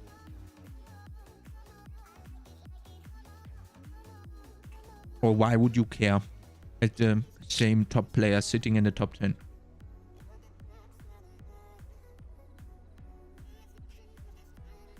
Because it is, if you introduce a leaderboard, how do you stop the same players be in the top for the whole game's lifespan? I don't know how to do that. How is a casual dead gamer supposed to be rank 1? the only thing that they could do is they need to introduce multiple leaderboards. For example, these are very good examples that I heard. During the season, who collected the most experience in 1 hour? Not who collected the highest amount of experience per hour over the course of the season. No, in just 1 hour. Who was the player in the whole region that collected the most experience? There was just 1 hour sometime during the season that player collected the most amount of experience, even if he was level 100 already, right? That could be a leaderboard. You could also make a leaderboard for the same thing. Which player collected the most legendaries in 1 hour of play anywhere in the season? Not the average. Just 1 hour of play. These are leaderboards that I, as a Giga Blaster, have no... I would probably never touch something like this. But casuals would be able to be rank 1. Because I literally do not care about that. But maybe that would be interesting for some people. I like the 1 hour thing. It opens it up to everyone. Exactly. That's what I'm saying, Paulie. Right? That's the only way of stopping the Giga Blasters always gonna be rank 1. Or in the top 10. You definitely could have leaderboards cater to the casual gamers. The only way that I see is how I just said it. Please enlighten me if I'm missing something, because I think you guys are 100% correct. If I wouldn't be Giga Blasting the game and I have literally no chance of hitting the leaderboards, being visible on the leaderboards, why would I play? So we need to make categories. I think you're spot on. Okay. Thank you. Because I was thinking so much about this, and that is the only idea that I have how we can open up leaderboards to more people. Because if you say which character acquired the most experience per hour in the whole season, if you do that, then you have no chance against someone who is playing the game 16 hours a day, who has the craziest gear and therefore is doing the highest amount of experience throughout the whole season. But if you do the 1 hour thing, then everybody has a chance. It's just 1 hour. Play 1 hour, do the most experience in the game. There you go. Everybody can participate. But that would be something that wouldn't be... A lot of Giga Blasters would not like that as an endgame. That's why I'm saying you need multiple leaderboards. In my opinion, you need that experience thing. You need how many 1 hour? Genius, I love that idea.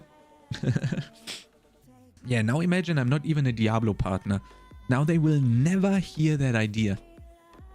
Maybe, hopefully, they came up with it themselves. I have no inspiration to be top of a leaderboard, but I want to have fun playing a game. Not stressing about staying in top, but please no disrespect to anyone who is in top. Wait, Paulie, I think I misunderstood you now.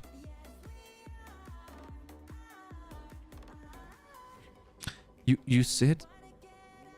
I just feel like it would become one-sided. Wait, I don't understand you, Paulie, right here. You're saying...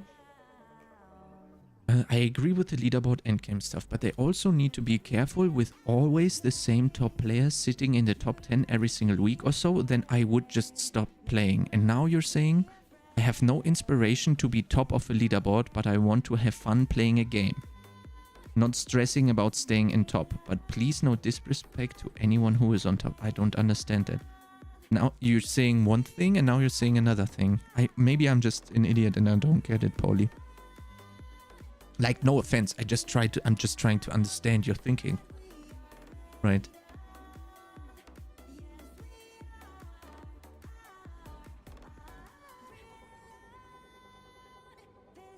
No disrespect to anyone who is in top. Nobody that is on top gets any disrespect.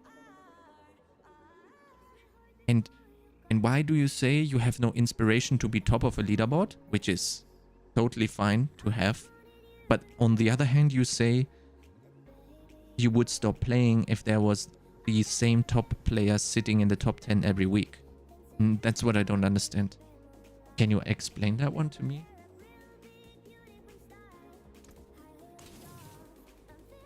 Primal? No. Might? No. Retribution? No. I'm giving my opinion as a casual gamer like all my friends, but I'm also saying how I feel. Yeah, but I don't understand. I don't understand your opinion, Paulie. On the one hand, you say you would stop if it's always the same top players in the leaderboards. On the other hand, you also say that you don't care about leaderboards, you just want to have fun. Like, what is... You know, those are like contradictory opinions. Now I'm again, like, this is no offense, I'm just trying to understand your opinion. Which one is it? Do you care about leaderboards and you want to be there as well? Or do you not care about leaderboards? Because you said both now and I'm confused. Buried Halls, Conclave, let's watch. We keep. Tormented Ruins can go. Jalals, we stay. Conclave, there we go. Consume. No, we want to get rid of this. Thank you.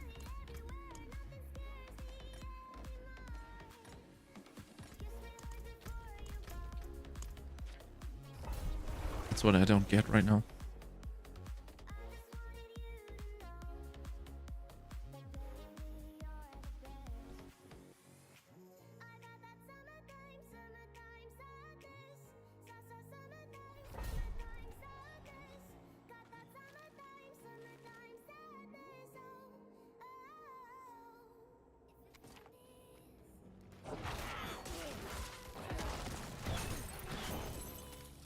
Care about leaderboards for everyone, but for me, I'm not worried. I just want to play a fun game. Okay, gotcha.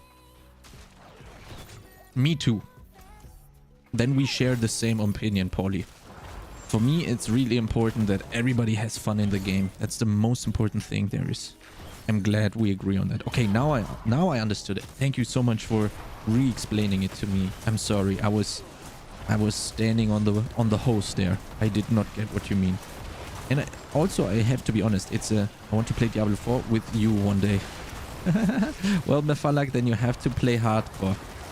I'm not playing softcore at all.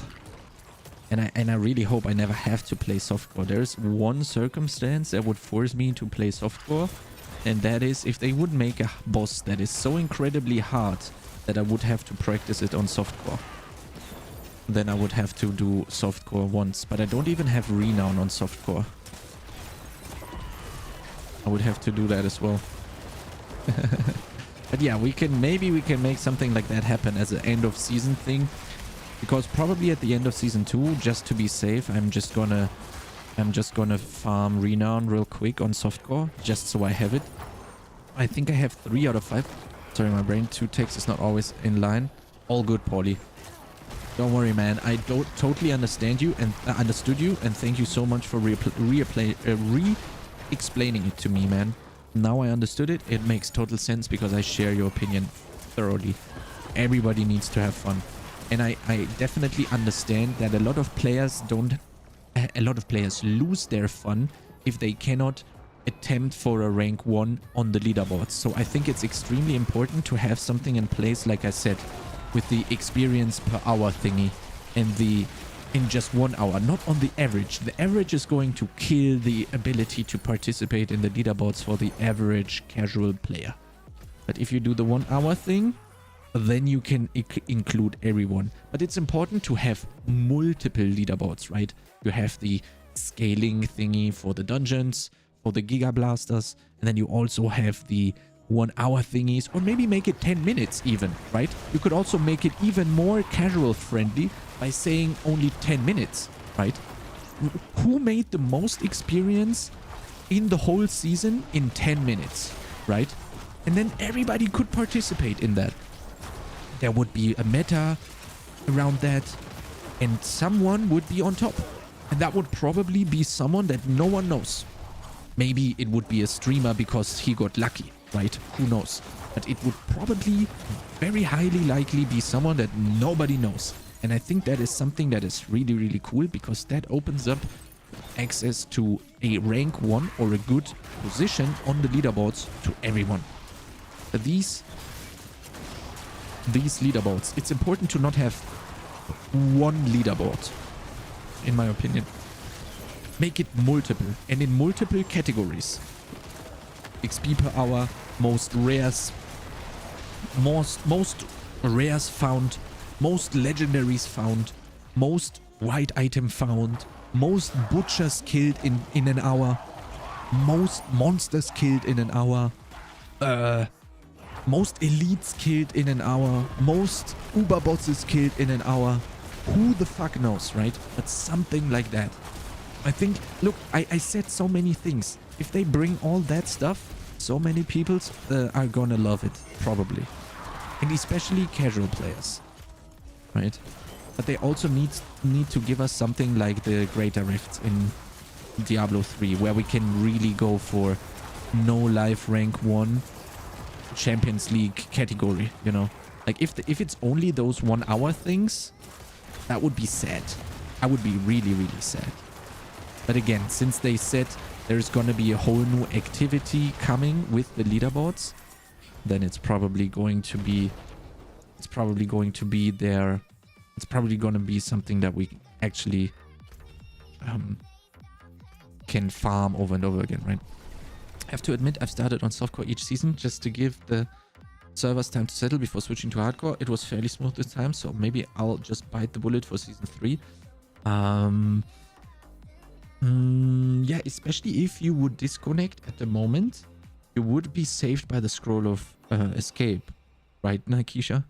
Short leaderboards and multiple different ones would be perfect. I want lists of stats to follow. Exactly, right? Or for example, you could also make it really funny, like the character with the most armor in the game, right? They're just some very weird, funny stat, right? And then everybody would have something to go for.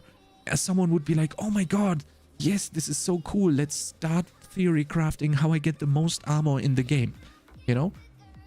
Do the same for life, do the same for attack power. Boom, 3 categories created that will have multiple people going for. Multiple 1,000 people's going for, right? I want to kill 1 million bats and have a counter to Monitor. That's the software and stuff I quite like. Yeah, give him something like this. Most bats killed in 1 hour. Boom, there's your leaderboard. I'm more tired than I thought. Have a good stream, mate. We'll catch you on the next one. Shorty, all good, man. Thank you so much for staying. Thank you, my man. Have a good night's sleep. We'll see you in the next stream, of course. Cow leaderboard, yeah. Highest amount of cows killed. Highest amount of cows killed in an hour. And not just first 200 or T100 speedrun. Nightmare dungeons will not be part of the leaderboards. Maybe if they make multiple leaderboards, maybe then yes. But yes, there cannot be a first to level 100. Cannot be a first to 100. Not possible. They cannot only have just one thing. That would kill the game.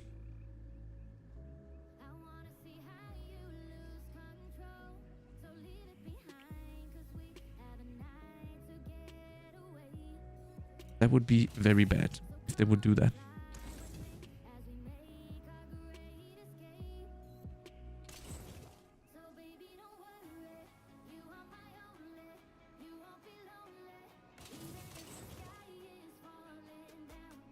Sleep well, shorty? Yeah, man.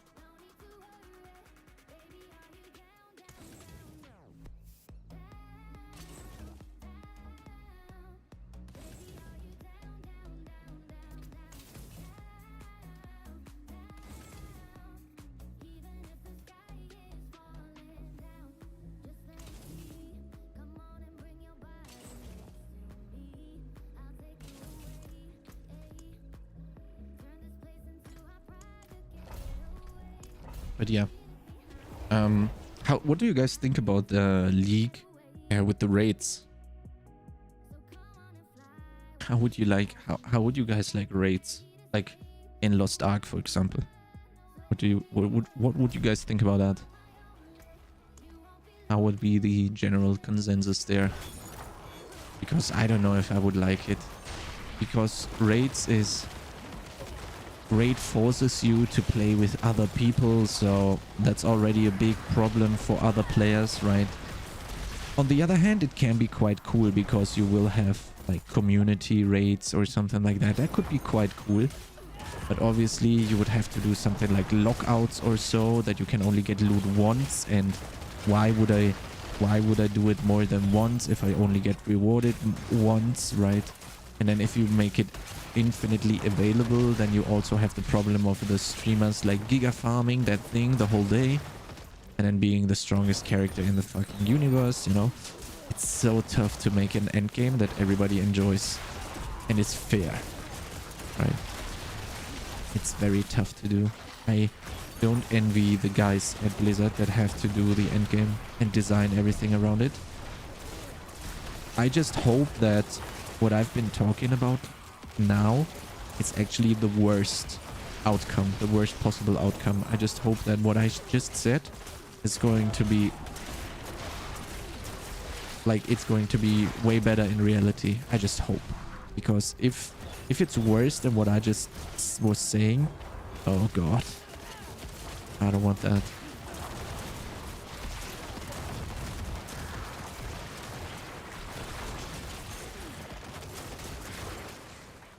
That would be sad. They need to have more people that are very endgame enthusiastic from different player bases, like casuals and also giga blasters. And then they hopefully get enough paid enough money to sit down and think about what the coolest endgame would be for Diablo. Because if Diablo 4 endgame is gonna suck, oh man, that's gonna be a tough time for the game to stay alive, I think. If the endgame is shit, oh my god. Ooh. Imagine just one leaderboard. Imagine just one leaderboard and only the first 10 names that you see there is all streamers. That would be probably okay for the streamers, but probably for everyone else that would be so shit.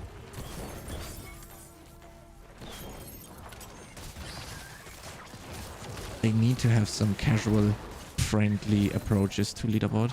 I don't want to be made to play content that I don't want to do. I hate daily stuff. I'm not able to play everything. Anti-pay to win. Everybody is anti-pay to win, Paulie. That's why we are playing Diablo and not Diablo Immortal, right? Or that's why we are also not playing Lost Ark, right? We are all, every normal gamer is on the same page for pay to win. Everybody hates pay to win, right? But yeah, I can definitely agree. I don't want something where you have to grind 24/7 to have a chance to be at the top. That's not a good design philosophy. Because people will just give up on it.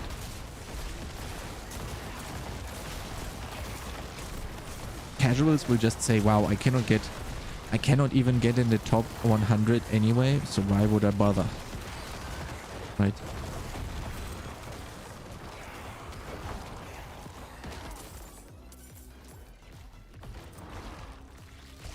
I was always saying, how cool would it be if you could tie your Twitch account and your YouTube account to your Battle.net account, and then people that see you on the leaderboards can click on the Twitch link and can click on the YouTube link to instantly get to your channels. That would be so fucking good for... That would be so fucking... That would be so fucking good for content creators. That would be fucking awesome, man. That would be insane.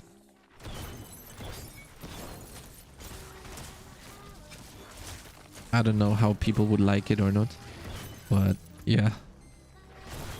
I don't know if it changes anything for people that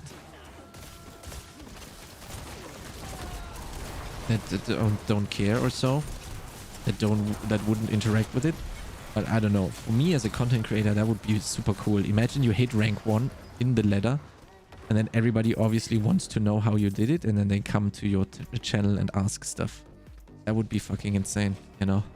But I doubt that will ever happen. I don't think any game is going to link to Twitch or YouTube directly. I think that will never happen. Something like that.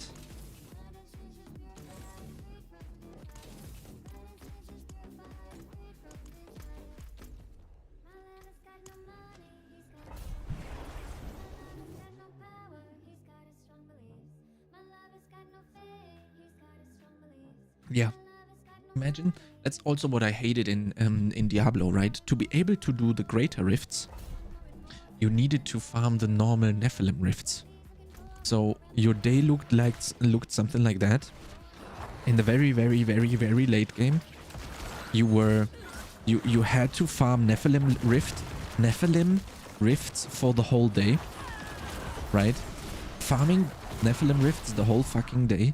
And then at the end of the day, you maybe get like 100 attempts at greater rifts, but you would open all of these 100 attempts, all of those 100 greater rifts you would open, and none of them would be a good layout, and then you basically wasted your whole day. That's the worst thing that is not allowed to happen. That cannot happen under any circumstances. Because if I am doing that, if I am showing that to a lot of people, that I'm resetting the thing, and people would ask me, why are you resetting the thing? And I would tell them, oh, it was a bad layout, that's why I reset it. Then 80% of the people that heard that are going to do the same. Although, for where they are at, they don't even need to reset anything. They should just clear the dungeon. But since they see me, Woody, everyone else do that stuff, resetting the dungeon over and over again just to have a perfect layout, then they would do the same, and then they would be like, oh, I don't have any fun, I hate resetting this stuff. But some people don't understand that you only have to do that when you really want to blast out a time that is unbeatable, you know. So that's also a bad thing for viewers, for a lot of viewers.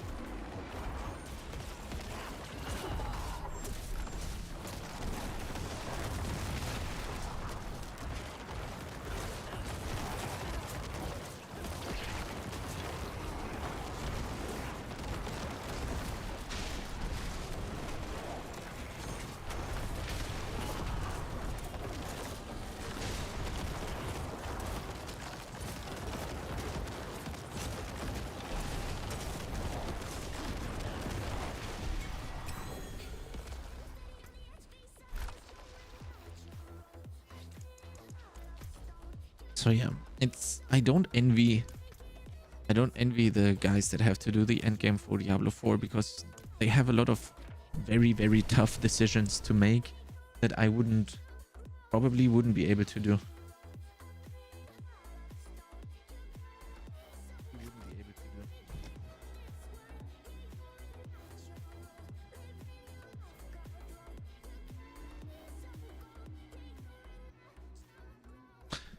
Like for me, I don't want you or the Cora because you're in top 10. I'm here because you guys are cool and great content creators. Thank you so much, Paulie. That means so much to me. I know you know that. But yeah, you know, a lot of people would want to watch certain content creators because they are one of the best, right?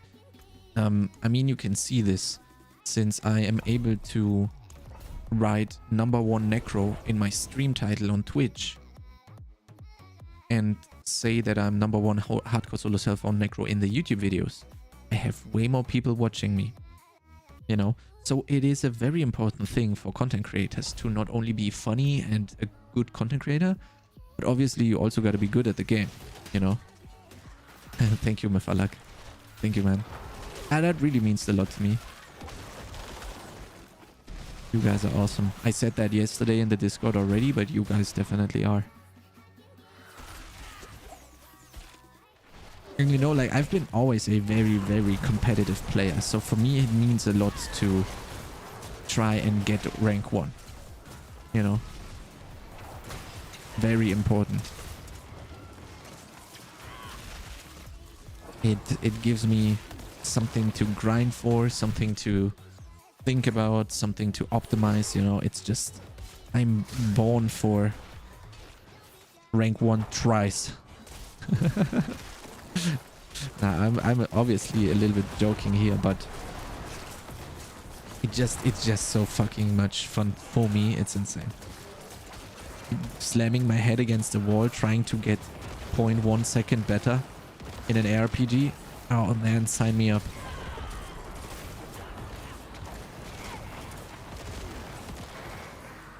But it has to be done right? Like if I need a Shaco to be able to grind for rank 1, fuck, you know, that's gonna be a tough thing to do.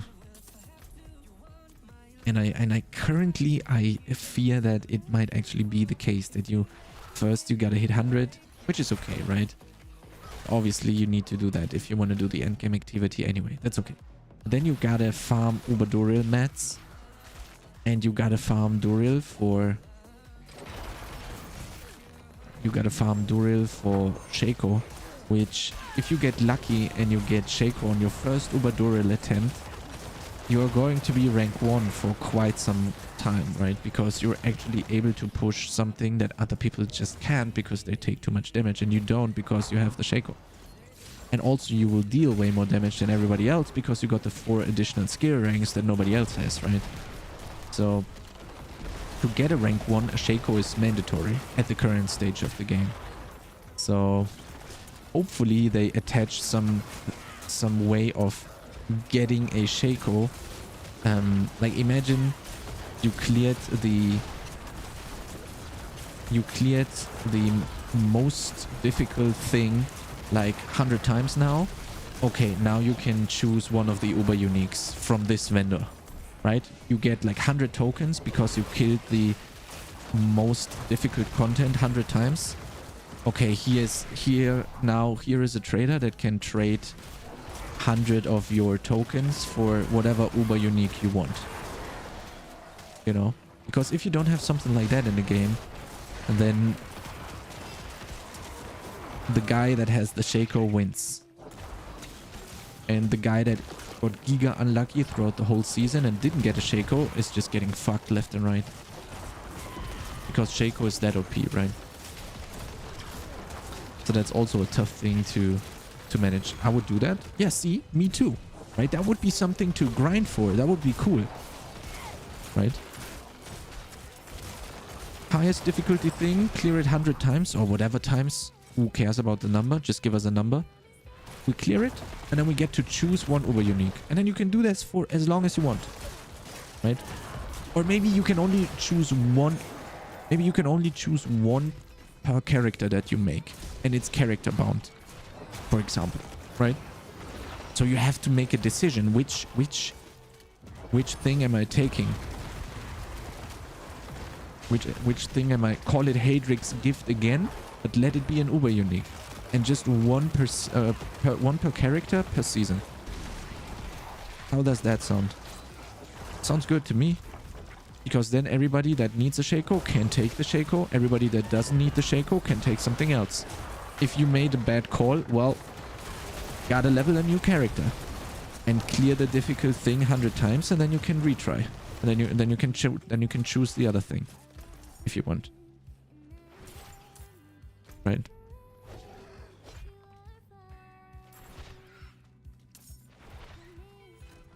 For example.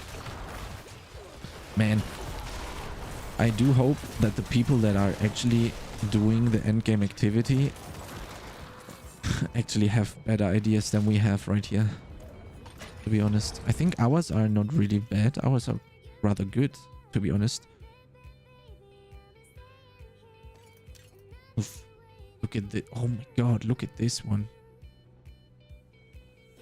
That's endgame to me? Yeah, but that's not a leaderboard activity, right, Paulie? That's not really endgame. That is just... Well, yeah, it is endgame. It's just a grind during the endgame, right? So you like grinding.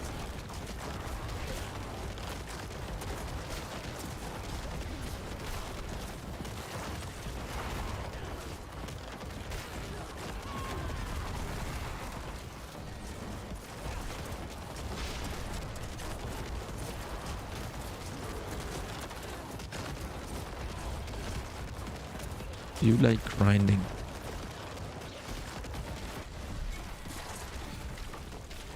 Okay, dominate is leveled to full. Let's go. Oh, mid-roll serration, nice.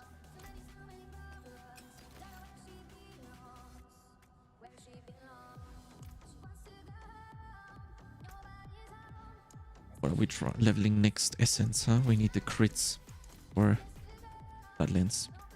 Maybe we can even do 80s, although the boss is probably going to take too long then, huh?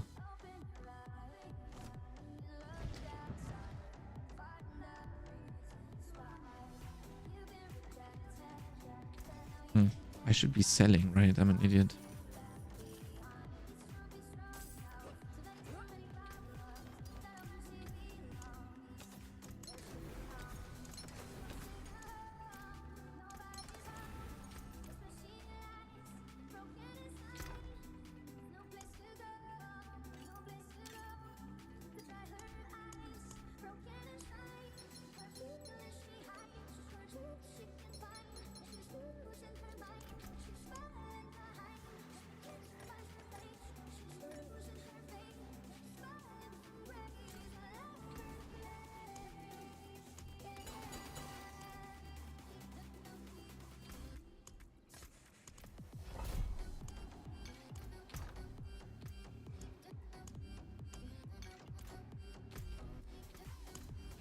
Yeah, I'm really curious. What do you guys think? Will they release the endgame at BlizzCon?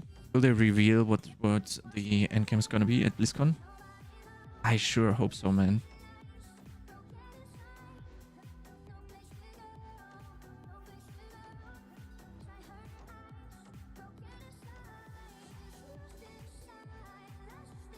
I sure hope so. Give me a second.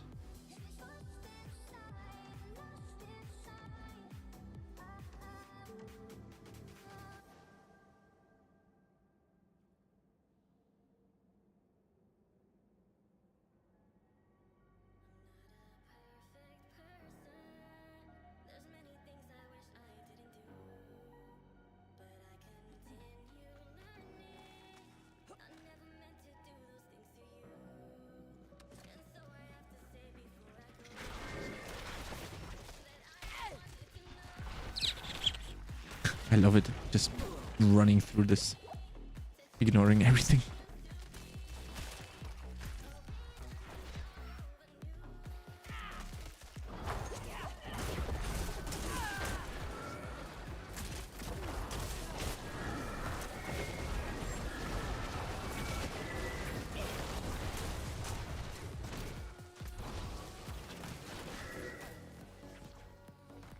I'm okay with grinding if the routes are worth it. I'm a fan of Borderlands 2. I haven't really played Borderlands 2 that much. I played it a little bit, so I have not really a big clue about what's happening in the game or what you need to do. I do love grinding as well, Paulie. I think everyone that plays IRPGs loves grinding. Ubaduriel is kind of like a grind, right? So we have something like this already.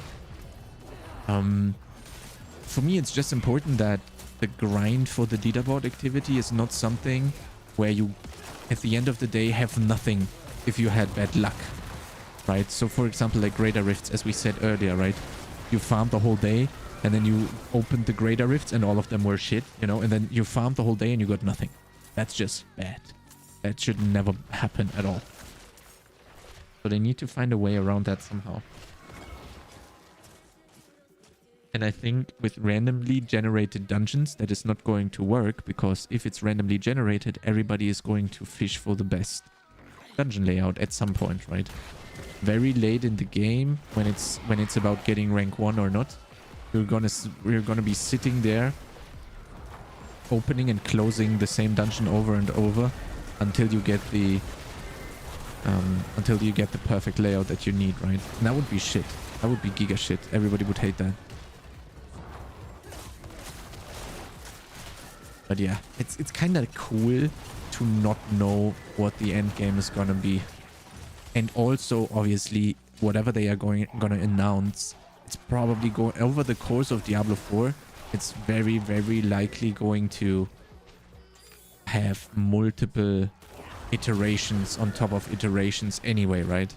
It's going to change so much probably that the first iteration of it is probably not going to be what it's going to end up with. Also, we have expansions that are going to probably change some stuff around, right? For these endgame activities.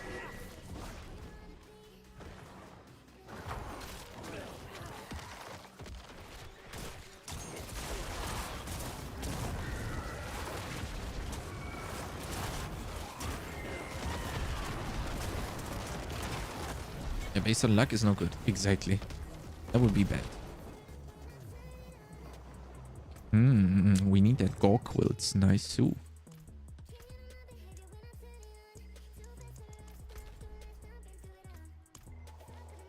Based on luck is never good. In a competitive thingy, right? That's why battle royales are kind of weird with loot, you know? If someone finds something very OP, then that's kind of unfair to the others because it was mostly RNG, and that RNG is not that great, right?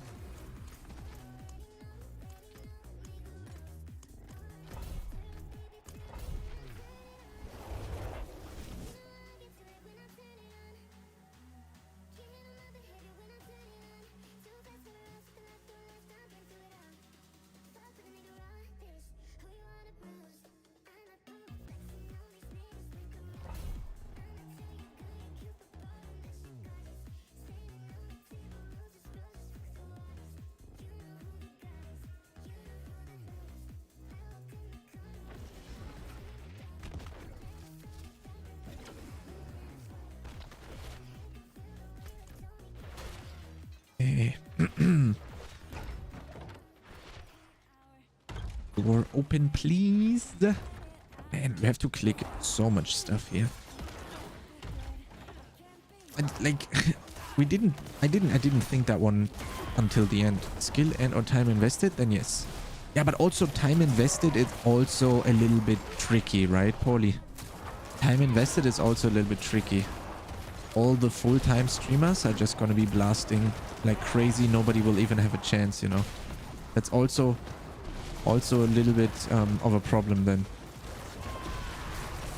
It definitely needs to be a combination of time invested and skill, and ideally more on the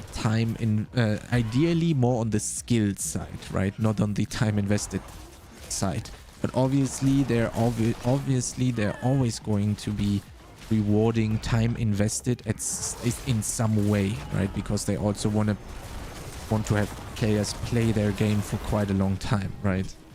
So it's probably always going to include time invested as well. Whether that is gonna be good or not, we don't know, but usually it's not a good thing for people that can't do it, right? But yeah, what do you guys think about BlizzCon? Do you think they're gonna announce what the endgame is gonna be like? Or just expansion and then, yo, patch 1.2.1? I think they will also say what the leaderboard activity is gonna be. I have a feeling they will they will also announce what the leaderboard activity is gonna be. At least, let's say that. I really hope that they announce it because I really want to fucking know what it is.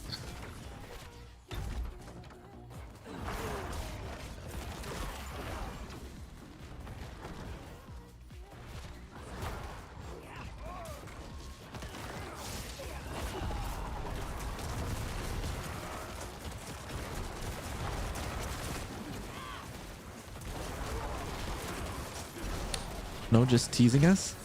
Oh, do you think they will? Oh my god, that would be so cruel, man. Imagine they just tease us and give us like a trailer. Only a trailer. Like a mini trailer where you don't really see that much, but you see a little bit. You see just a little bit. And then you don't know...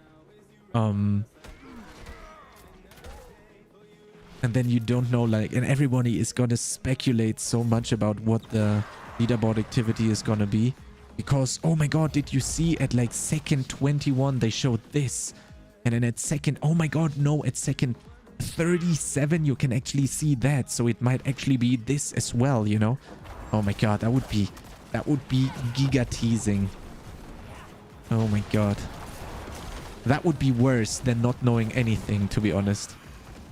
That would be worse. 100%. I would hate that. I mean, I would be giga hyped probably, but I would hate the feeling of not knowing. It would be also a recipe for disaster. Ooh, why do you think that, Nikisha? A recipe for disaster. Which one? Teasing us? Or what?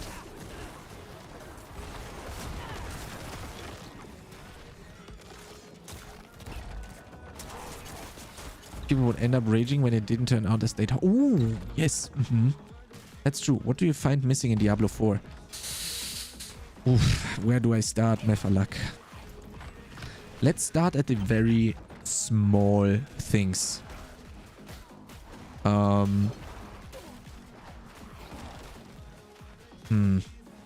What's the smallest thing on my list? Well, let's not make it in a particular order because I don't want to be thinking too much. First and foremost, endgame. There is no endgame. Ooh, Season 2 made it a little bit more bearable. We are definitely moving in the correct direction. It's like rattling Xmas Prezi before opening. Oh yeah, Paulie. That's true. We don't have an endgame yet, Mefalak. You know, the big problem is Uber Duril is cool and all, but the problem is after you killed him once or twice and you got maybe like one or maybe you even got 2 Uber uniques, and then you're like, okay, now I have these Uber uniques. What now? You know? And I think in like 2 or 3 weeks, everybody will have at least 1 Uber unique. And then everybody will reach the point where I am already at. And everybody will say like, okay, there's nothing to do anymore. And that's a very bad thing for an ARPG, right? So that is the most important thing, Mefalak. Especially, but you know, the good thing about it is, on the other hand, we know that the end game is coming in Season 3, right? So we can really relax on that. Like on that point, we can kind of relax. We don't even have to worry that much about it because they said actively that they are going to make one, or are making one rather. Not going to, but they are already making one. So that is covered. Then I personally, I really... Wait, that ring is insane. Give me a second.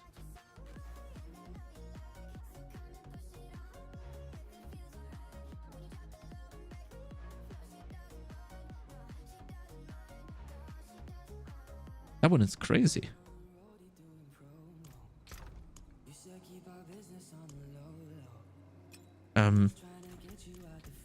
For me, I need a solo self-found mode. Ideally, that solo self-found mode is something where you have increased chances to get an Uber unique from Duril. Because when I'm not in a group, I have...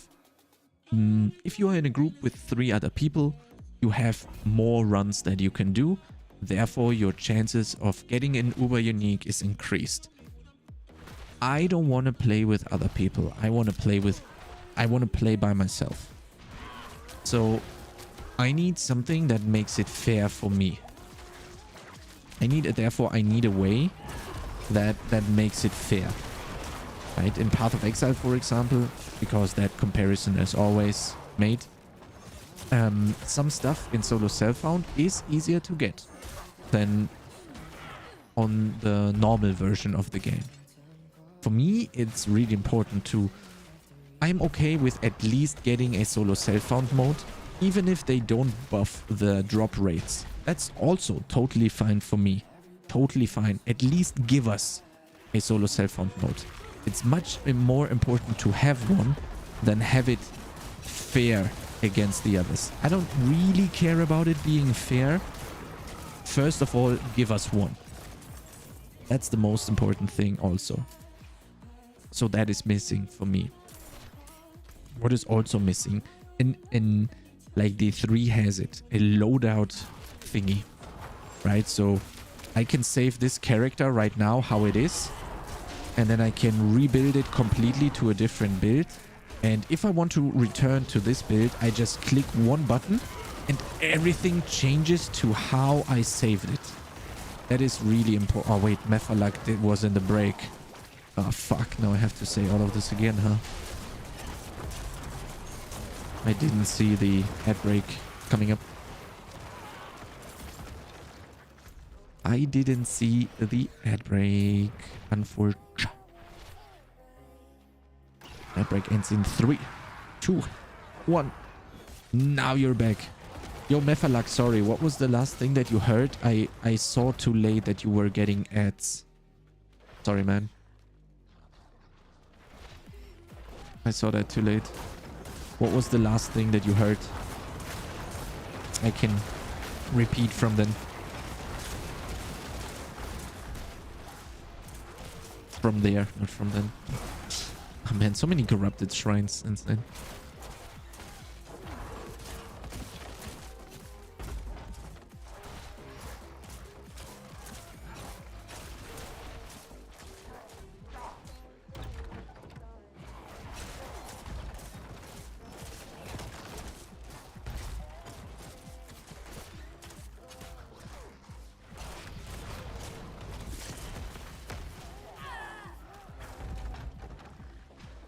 Mephalak is not answering anymore.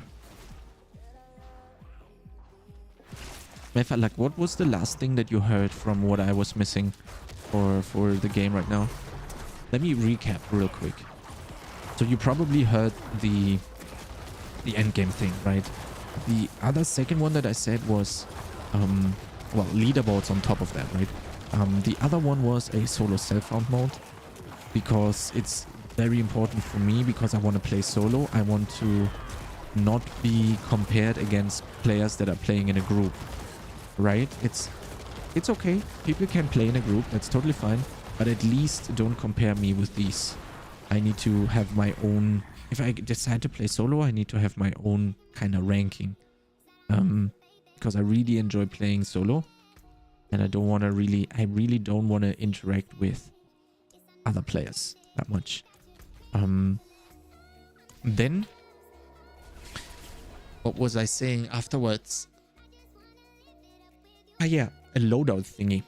Imagine you could save... I could now save my character. I could save my current character and everything that I have equipped on him. Also the full Paragon board and the skill tree completely saved. And then if I change my build, and if I want to ever go back to my old build, I can just press one button and I instantly go back to that old build. That is something that is also really important for me, right? Because right now I would love to be able to play bonespear, because we would be so much faster in leveling the glyphs. But again, I can't be asked to swap to bonespear right now, then swap to bloodlands after, and then, you know, like, I don't want to. I want to click a button and I'm in the other build. And then I change the build and then I save that. And then I can switch from here to here with just one button press. That would be perfect. And then obviously we need more stash space. I also had a nice idea yesterday. Just give us a shared stash with like 1 or 2 tabs where you can transfer stuff between your characters. And also, I would love to see SSF. I also think hardcore should be solo only. No, I think when people want to play in a group, let them. Taking options away from players is usually a bad thing, right? If people decide to play solo, let them. If people want to play in a group, also possible, you know? I'm just against taking away stuff from players. If you play hardcore and you want to play in a group, go ahead. It's possible. But taking it away from players that want to play in a group, I think it's not a good way. Right?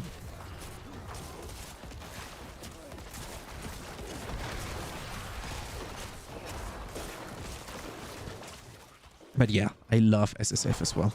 We need a solo mode, 100%.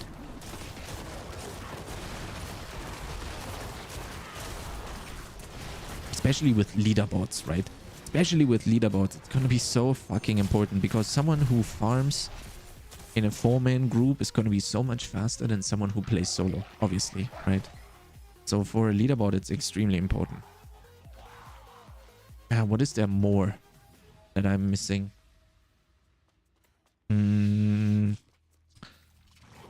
Tornado shot.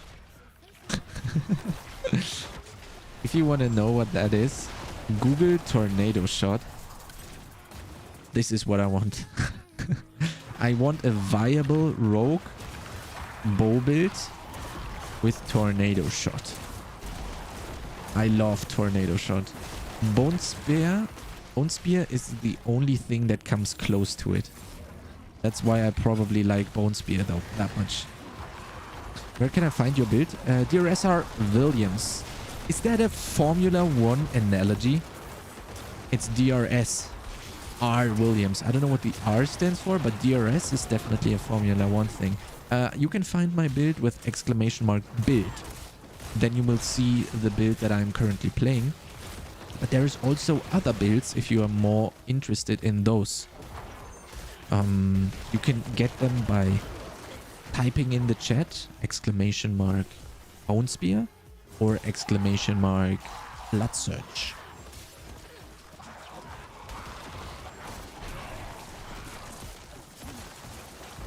If you want to, I can also do that for you. Bonespear, there you go. There is 2 links. One link is directly forwarding you towards the build planner itself. And the other link is a video guide that I uploaded to my YouTube channel that explains everything in detail.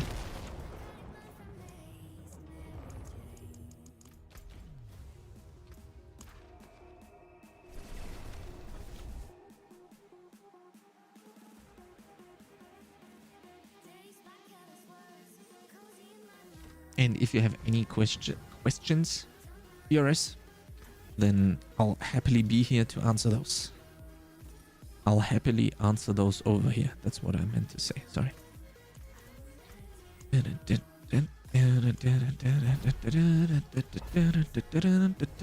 And leveling is going crazy good for the glyphs. Tier 70 Nightmare Dungeons is definitely the way to go. That's pretty fast, actually.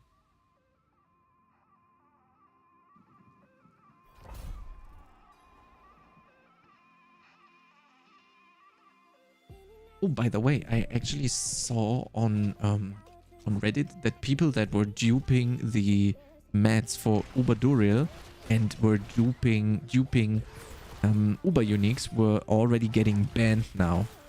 So, yay, justice! Yay!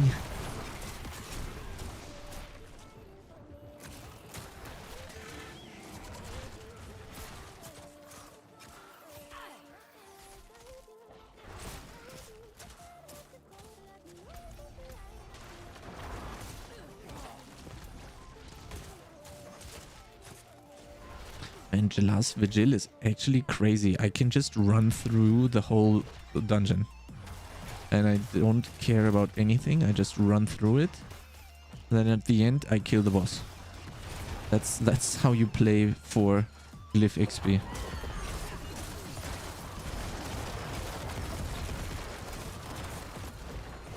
Look at this. I just run through this stuff. And I'm spamming spacebar all the time.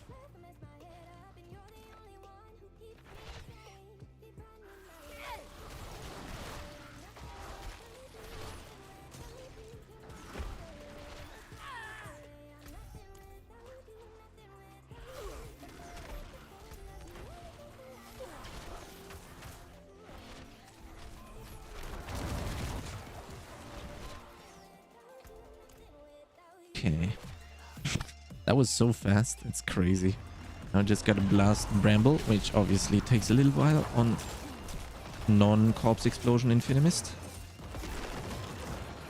And I don't have my blood mist ready, so we almost don't have any corpses to explode. It's gonna take even longer. Now we can actually blast.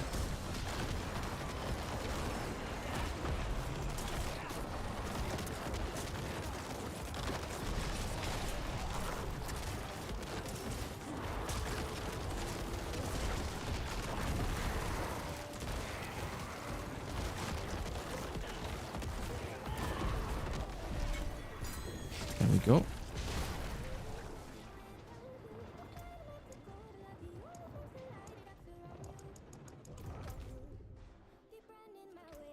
Imagine having full 21 glyphs for Uber Lilith. That's probably gonna be... I don't know if that's gonna be overkill. Did anybody kill Uber Lilith in the chat already? How was it? Did any of you attempt Uber Lilith now? Because I didn't. I have no clue.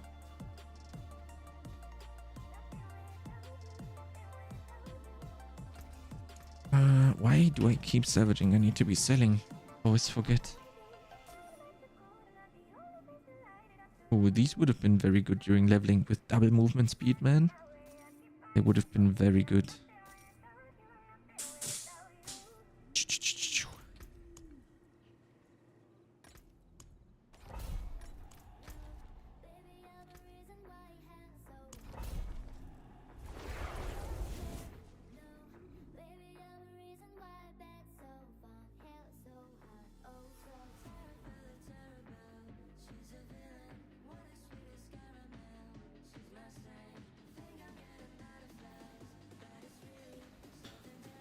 Okay.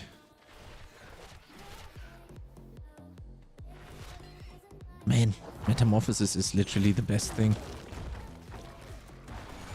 NECRO gets so much cool stuff. Last season we got the auto cast heart. Then this season we get Metamorphosis, which is undoubtedly the strongest on NECRO because you didn't have access to any type of gap closer or like movement ability, right? So obviously going from 0 to 1 is crazy compared to other builds. I mean, it's obviously also very... Oh my god. It's obviously very, very good on other classes as well, but probably NECRO is the happiest... It's the most happy about a change like that, right? So that's insane. But enemies do shadow damage. A lot of enemies actually. But it's not so easy to tell, Ziggurat. But you should never ask that question because you need to have every resistance at 70% all of the time. That's the most important thing, Ziggurat. You cannot sacrifice one resistance over the other. You need to have everything on 50. And you can most easily do this by having boots like this, for example. Other classes also have one resist on the helm, for example. As you can see here, I have all stats. Just take the same helmet. Instead of the all stats, take another resistance that you don't have on your gear yet or you are missing. What do you feel is the best weapon for NECRO? Grandfather.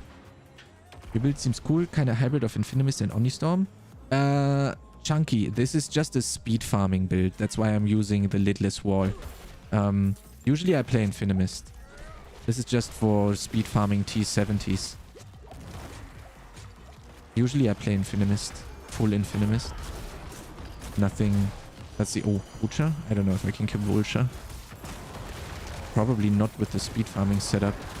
I think I can't. We will have to find that out. Right, because you farm so fast with a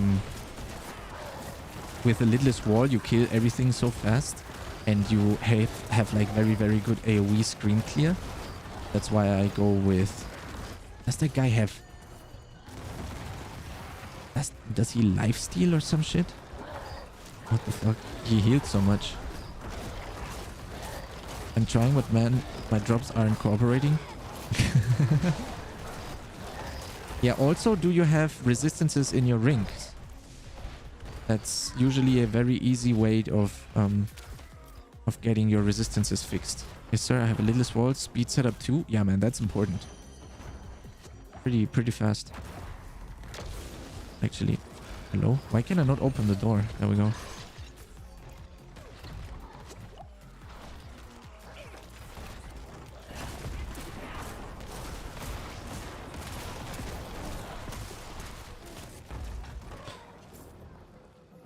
I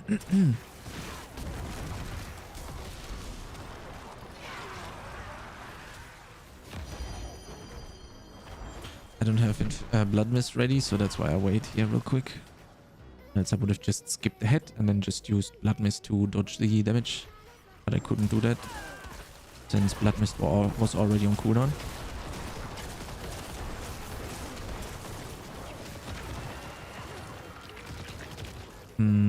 I really want to make an uber unique bonespear setup. Yeah, I do have... What the fuck? What's that spawn? I have Ring of Starless Skies. I would have loved another Shaco, and I would have loved a Grandfather. That would have been fucking crazy on Bonespear. But I only got to test the Ring of Starless Skies on the Necro. I also got Andaril's Visage on Hardcore like a week ago or 6 days ago. But Andaril's is obviously not that great on Necro.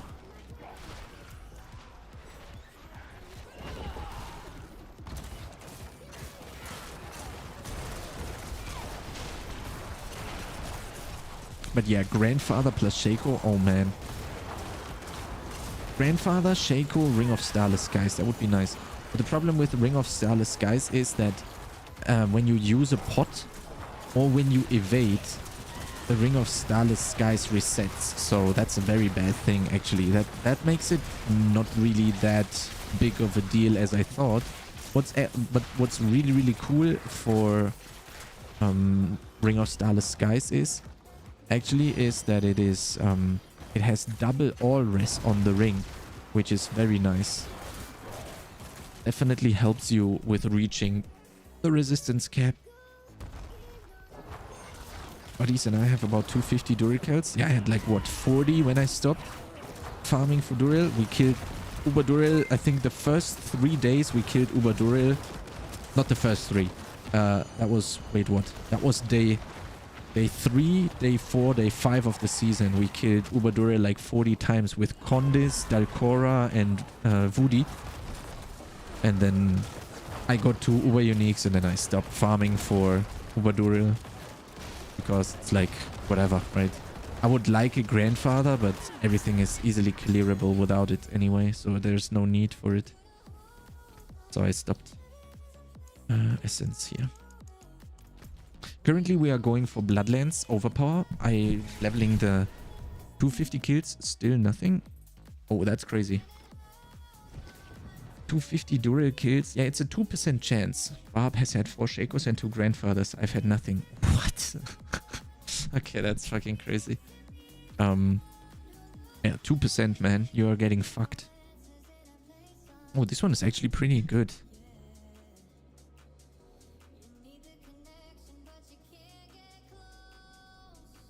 This one is crazy good, actually.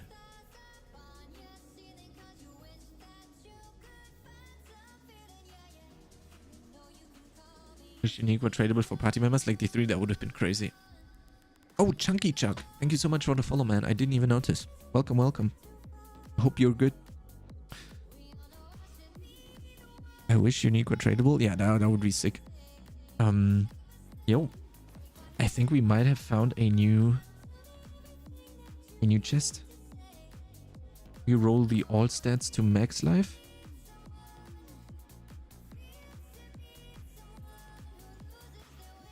And then this one is actually a little bit better than what we have equipped right now.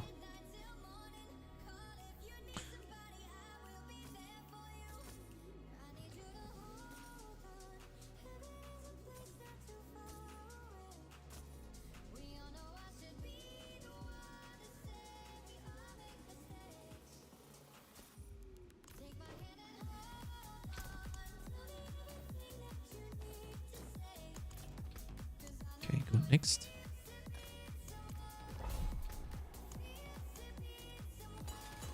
But to salvage them.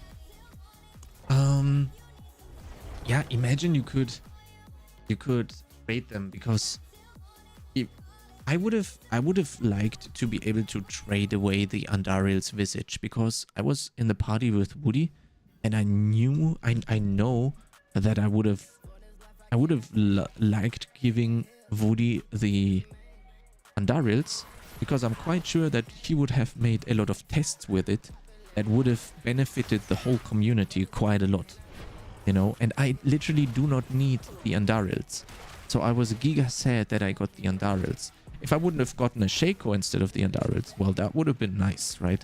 But since it was an Andarils, I would have loved to be able to trade it to Woody.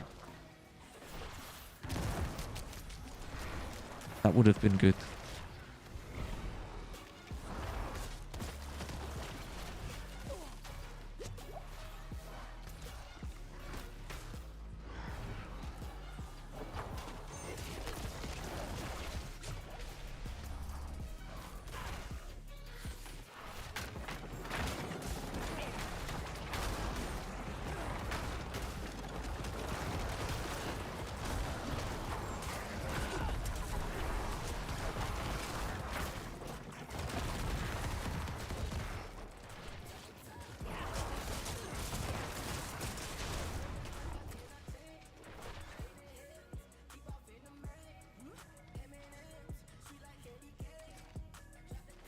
Okay.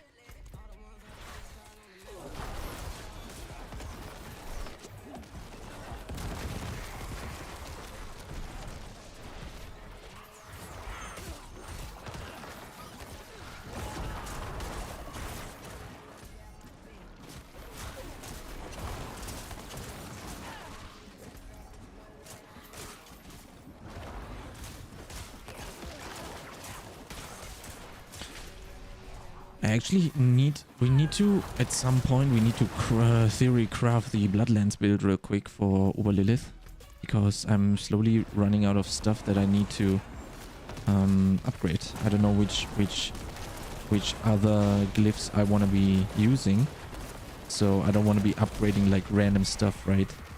So when we are done with the essence here, then we will quickly hop into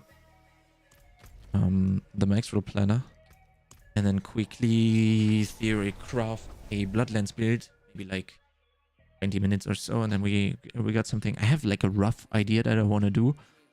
The group I play with now is Double Rogue and Ballstalk. Bosses smelt. Yeah, but Chunky, we killed, I think the fastest time we killed Uberduriel was literally a one shot in like 2 frames or so.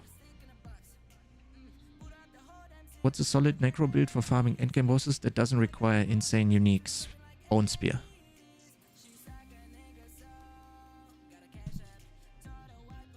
Also Bloodlands, but the problem with Bloodlands is, Metroids, that Bloodlands is shit. Not shit. Not so good in AoE. With Bonespear you can do everything. Single target damage will be Bloodlands and Bonespear. Yeah, I want to see a Barb do that. What do you mean, Chunky? A Barb do what? Ah, wait, yeah, you have Double Rogue and Ballstalk. Okay, yeah, obviously. Yeah, we had 2 Barbs and 1 point, and they obviously would just one-shot Uberduriel. Right? Because we had Woody, who was obviously a Rogue, and then we had Condis, who was a Barb, and Delcora, who was a Barb, and then they just one-shot Duriel on the first, on day... Wait, no, it was Khan and Condis. On day 3 of the season, they one-shot the new Uberboss. In a 4-man party, right? In a 4-man party. Not in a 1-man party. They one-shot him in the 4-man party on the 3rd day of the season. I was like, okay. I'm getting carried here. I'm doing nothing. World boss and 4? Oh yeah, helltide probably also, huh? Don't remember going helltide, guys. Ah, no. 35 minutes, sorry. Of course, Zorg gets the super buff on the season. I decided to switch. Lol. Eternal and season 1 I main Zorg. Oh no! Oh no, H-Wood. Oh, that sucks, man. But I mean, I really need your guys' opinion on this. How do you guys feel about re-rolling during this season? Loving INFINIMIST NECRO though? Nice, man. Did you have a look at my guide? I made a INFINIMIST guide that I updated yesterday even. You can get that one by !build or !INFINIMIST. Maybe you have a better version, then please let me know if you have something better than I do. That would be sick, man. Boondoggle. Thank you so much for the follow, man. How's it going? Okay, let's Carrion Fields is long, right? Let's blast until we have, what did I say? The Essence one, right? Until we have Essence 1 to 21, and then we hop into the build planner real quick. Make a rough Bloodlands guide. Not a guide, a Bloodlands build, so that I know which glyphs I need to level up next. And then maybe, what do you guys think? Full 21 glyphs might be a little bit overkill even for Uber Lilith, huh? But the thing is, I'm hardcore and I have what? I have 5 scrolls of escape here, and I think I have 10 in the bank. And ideally, I don't want to lose any of them at all, right? Ideally, I want to keep as many as possible while doing Uber Lilith. So I rather be safe than sorry. I rather go to full 21. Rather go to full 21 glyphs. To have it as easy as possible and don't waste a lot of scrolls, you know, that would be good. Nothing wrong with being safe. Yeah, I think so too. Also, but the thing is, I don't want to bore you guys with just speed farming for glyph levels, you know, because I feel like this might be pretty boring for a lot of people coming in and seeing that I'm speed farming this type of stuff, right? But I mean, I need your feedback on this. I really don't know. Maybe I'm able to make it still entertaining with the stuff that we're talking about. I have no clue. But yeah, I'd rather be safe. Just to have as many scrolls left over as possible for the future, you know. You never know how many disconnects I'm gonna get. Although this season was giga stable, I didn't have one disconnect. Although during the race, I had a freeze frame. That was... Wow, that was fucked. I was sure the character was dead. Nothing wrong. Well, I play and listen, so it works for me. Nice.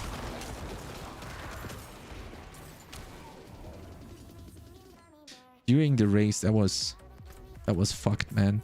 My whole screen froze, and then I was smashing my keybind for the scroll of escape like a maniac. And then when my screen unfroze during the race, I stood in Kyovashad. My cheat death potion was procced, and I had 100 life remaining. Imagine that. Because it wasn't a disconnect, you know. It was a freeze. Like my screen froze. So the game just still thinks I'm there, right?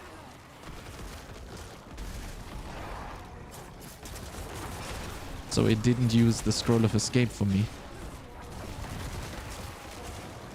That was heart attack at that moment. But somehow I lived. I don't know how. But somehow the game decided it wasn't my time to die. Right there.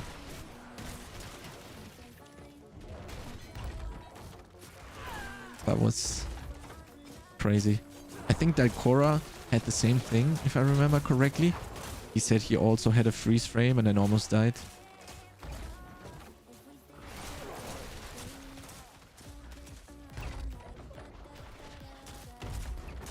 That's why I started Softcast. Season 1 kept having hard computer locks. Yeah, that was actually the first time that I had like a freeze screen, Nankisha, right? Usually I was plagued with disconnects. Season 1 race was awful. I was number 4 in the world on Rogue. Like number 4 in the world overall. Number 3 in the world for Rogues. And I DC'd and lost the character at world rank 4.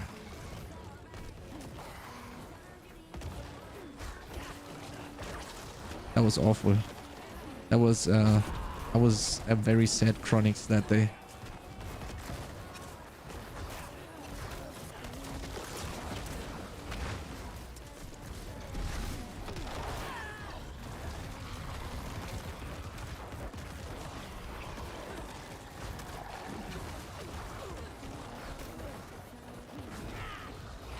And I don't have any corpses. What's going on?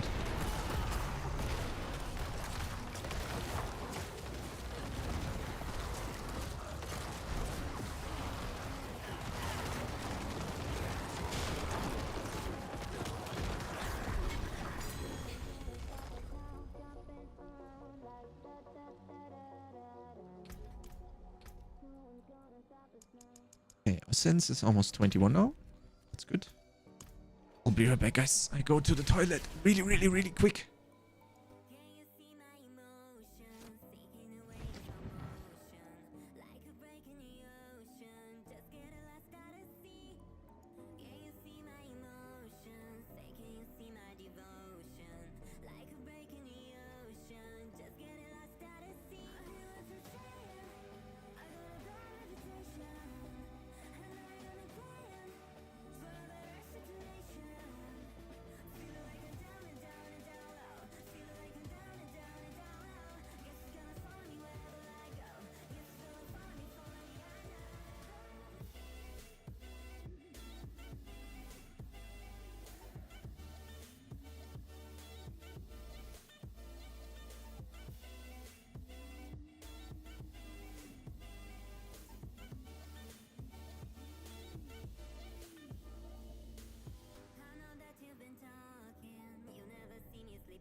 Guys, I'm gonna go get a coffee really quick, okay? I'll be right back.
Yo, yo, yo.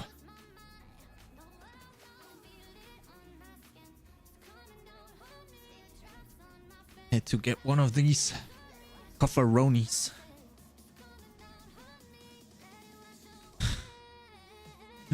Is Metroids still here? Let me see. Metroids. Yeah. Metroids.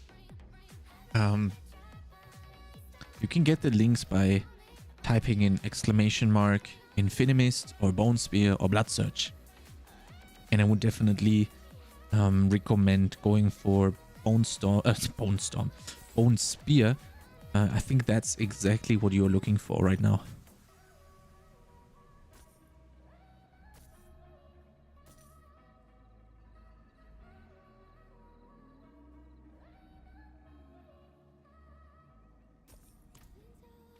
Wait.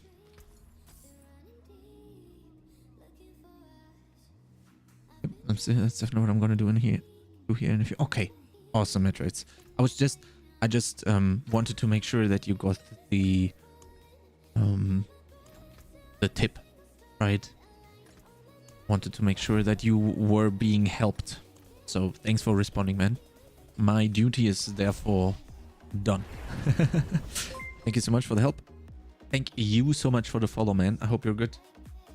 Everything is awesome. If there's any questions whatsoever to the build or something that comes up during your play, I'll be here. I'll happily answer all of those questions. Why am I showing my FPS? That's stupido. I want to see my latency. Today it's kind of bad also. Usually it's like 32 or something. It's 54 right now. It's like a 50% increase. That's quite a lot. But again, I think everybody has a little bit of stability problems with Diablo currently. I don't know why that is. I just hope they do something about it. But there are probably a lot of people are probably also in preparation for BlizzCon. So maybe the communication, especially the communication side, is probably full with BlizzCon stuff. I think the game developers and stuff are working on something. I just think that we're missing some crucial info that it is being worked on. Maybe, right? Because BlizzCon and stuff like that, obviously a pretty stressful time. I can only imagine that it's not so easy to organize a BlizzCon. And usually the community managers and stuff have very a lot of stuff to do, right? So probably it's not the highest priority to inform us what the next patch is gonna be. But yeah, there should be more info, I think, on that. Because a lot of people are having issues with like connection. Not connection, but lag, right? Performance, rather. That's the correct word. Did you see those X-File procs over there? That was sick. Just left one corpse explosion there and then it went boom. Everything died in the back. Wait, where am I going?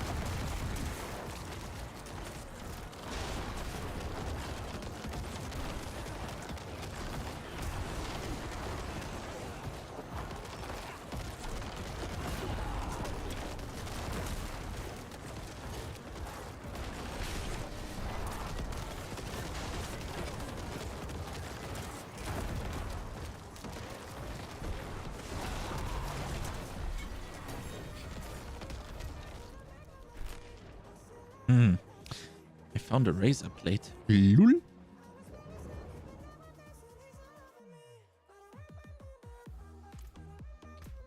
Is essence done? No, we need one more nightmare dungeon. And then it's Bloodlands theory crafting time. Let me open up the Maxroll planner in the meantime here.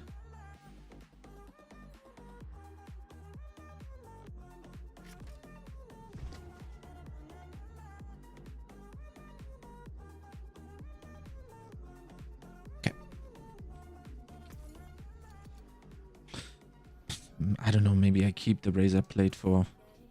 Maybe I'm going to play a weird thorns build or something. Ooh, bloodlands. But everything else is shit. Movement, bone, gloom. Oh, that one is not that bad, but it's sacred. Fuck that. We have so many uniques, it's fucking crazy.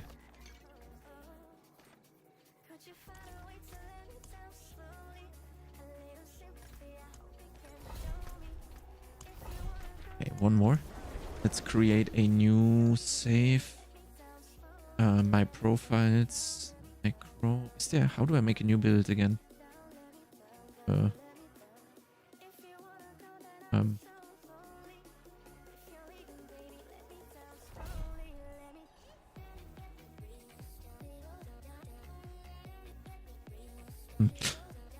Have to look later, I guess.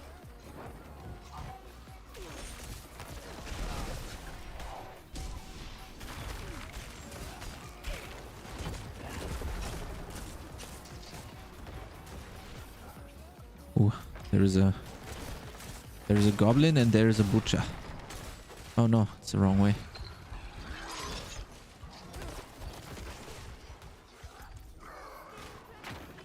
I hate it so much when you choose the wrong 50-50 chance and it just feels like shit. Man, with metamorphosis you can get away from the butcher so fucking quick, it's actually insane. As a necro, usually you were like kiting him. You took him for a huge adventure, basically. You kited him through the whole dungeon and at some point he would just die.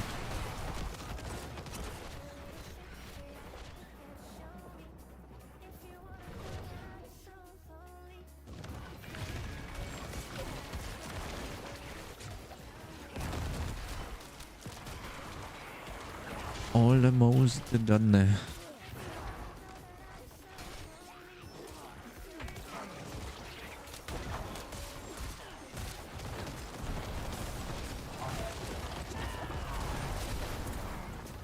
Ooh, 2 blasphemists on 1 place. Nice, I'll take that.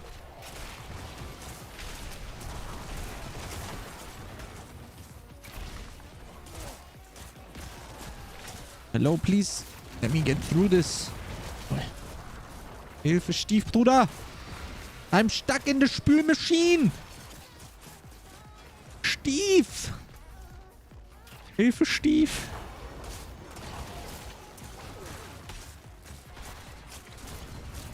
And I need to kill the blasphemist fast. Where is it? I want to take the Blastwave shrine to the boss. Schnell! We want to go to the boss. To the Spülmaschine. Yes, we killed this guy. A barrier has opened. Spülmaschine! Let's go, go, go, go, go, go, go, go, go. Go, go, go, go, go, go, go, go, go, go, go. Ah, it's gone. Fuck. That was too slow.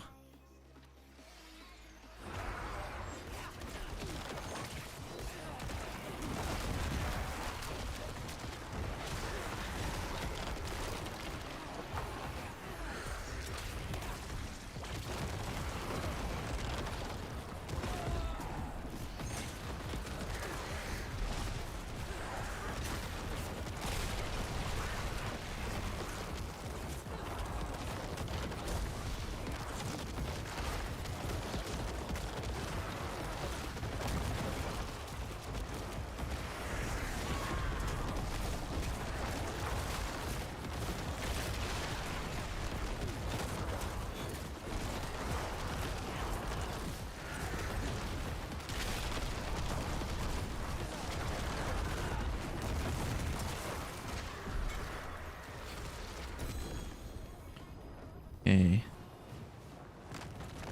Building Storm and another Ultimate Shadow. I think we slowly do have enough Ultimate Shadows. And Essence is level 21, boys. Now it's theory crafting time. Let's go to the max road planner. Let's also switch the scene to this. Okay.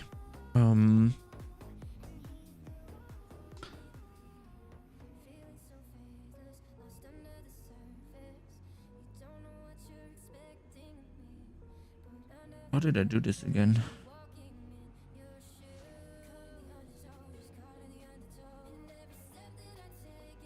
Uber.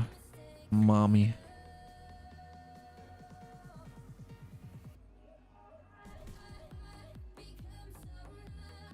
There should be 2 now. Okay, nice. Okay.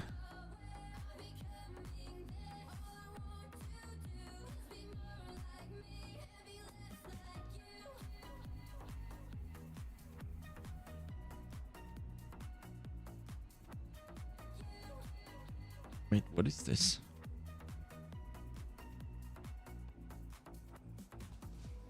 Huh? Oh, this is the... Ah. Okay, I've been looking at one of the Bloodlands builds.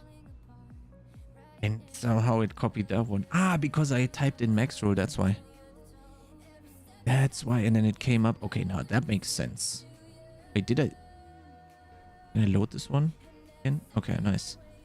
But I kind of want to start from scratch. How do I do this? Can I get rid of everything? Can I just delete? Oh fuck, not clone. I mean, I keep that one. Delete. Delete. Delete. Yeah, just leave the skills, I guess. Mommy. And can I delete the Paragon tree somehow fully? I think I can just trash everything here, right? Perfect. And then let's do this.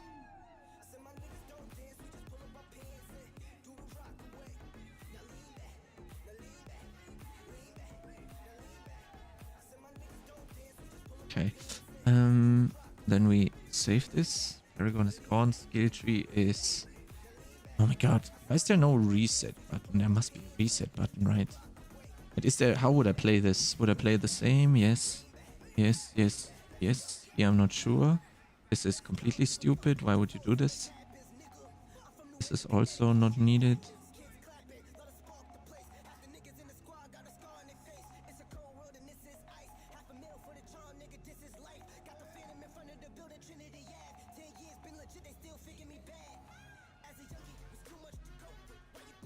Okay, four skill points.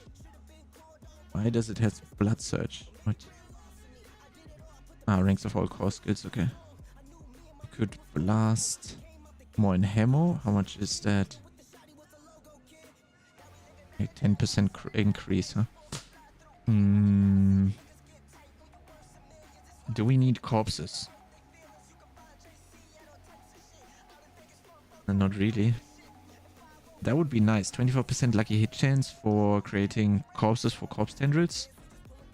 And I mean, for Lilith, the healing is okay. Death's Embrace would be pretty nice for the ads during Uber Lilith.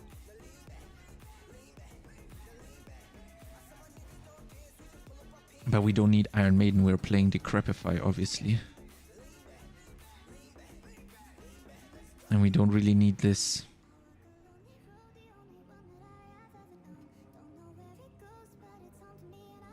We play Bone Storm for more crit.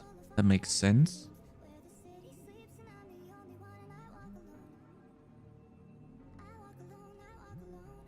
We play Bloodlands.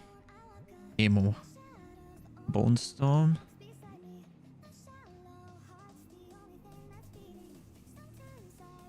Where do I have Bone Storm usually? Q. Tendrils here. Blood Mist here. And then we want Decrepify. Wait, that's wrong. Decrepify has to go here.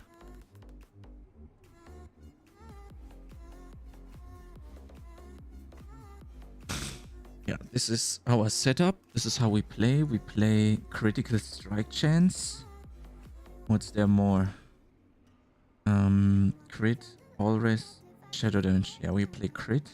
We play overpower here and max life here. That's correct. Which character is good this season too? All of them. Powerful bullet. All of them. What do you like more? Melee playstyle, ranged playstyle? There is a lot of different, very, very good stuff this season. Every class has something that is crazy good. Only Druid is a little bit meh, but still good. Balance is quite nice. The most OP build this season, if you are looking for that, is Ball Lightning Sork. And I definitely suggest you try that out. If you have never played Sork, this is the season to do so. I played Rogue last season, enjoyed it. Playing Arc Sorcerer now, nice. So you definitely have to try out Ball Lightning Sork. Exactly, yes. Ball Lightning Sork is probably one of the coolest builds that you can play this season. Bloodlands, restore primary resort, crit overpower damage. Yes, that's exactly what I want. Yeah, Blood Moon Breaches we probably want to play, yeah. Move speed, essence cost, and then res. Something like this, maybe. Do you suggest any builds that I can follow for ball lightning? I'm not sure who made a ball lightning build. Powerful Bullet, thank you so much for the follow, man. How's it going? If Rax made one, then I would suggest you go for Rax's build. Rax Ball Lightning. Yes. There's the... Hi everyone, it's Rax. There's the build. I've got some great news for you, especially if you like... I would follow this. Rage Gaming on YouTube has a good one for Ball Lightning. I would not follow these guys. They are... I think they're too all over the place. I would only follow dedicated Diablo 4 content creators and not people that do everything. I doubt that the build...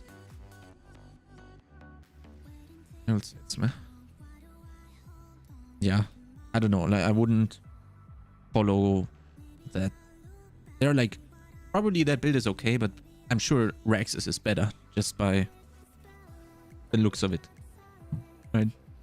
Someone with 300 million hours in ARPGs is probably gonna make a better build than someone with 1,000 hours in an ARPG.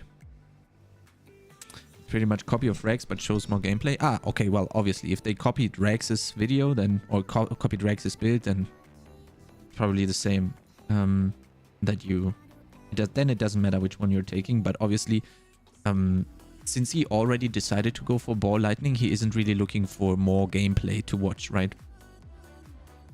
Thank you for your advice. Yeah, Bullet, thank you so much, man. Thank you for your advice, Tronixter. Keep up the awesome content. Oh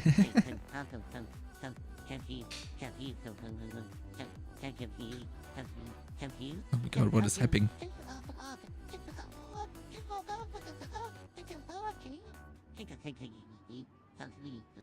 What is that? What was that? Thank you so much, Bullet. I'm using the Arclash variant of Ball Lightning and it's so fast and strong. Yeah, it's... I haven't looked into it yet because I need to play Rogue first and then maybe I go Sork next. So I literally don't have that much knowledge about it. We will have to see how it's gonna be. I think this is how I would play it for Uber Lilith. Although this is not really necessary. But there is literally nothing else that you could play, huh? You're not consuming any corpses. So maybe Death's Embrace, but maybe that's not even needed. I could take points out here. Right.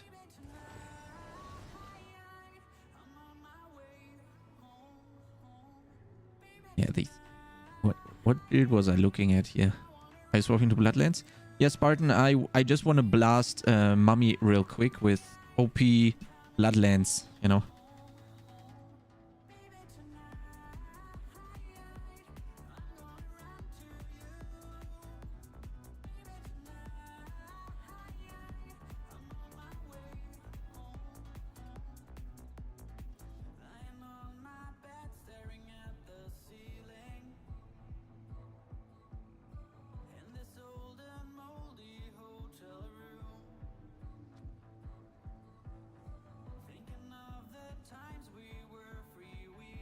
don't know if Undying is necessary. Maybe we'll also go Anticipation to get more Bone Storms. That could definitely also be something that we do.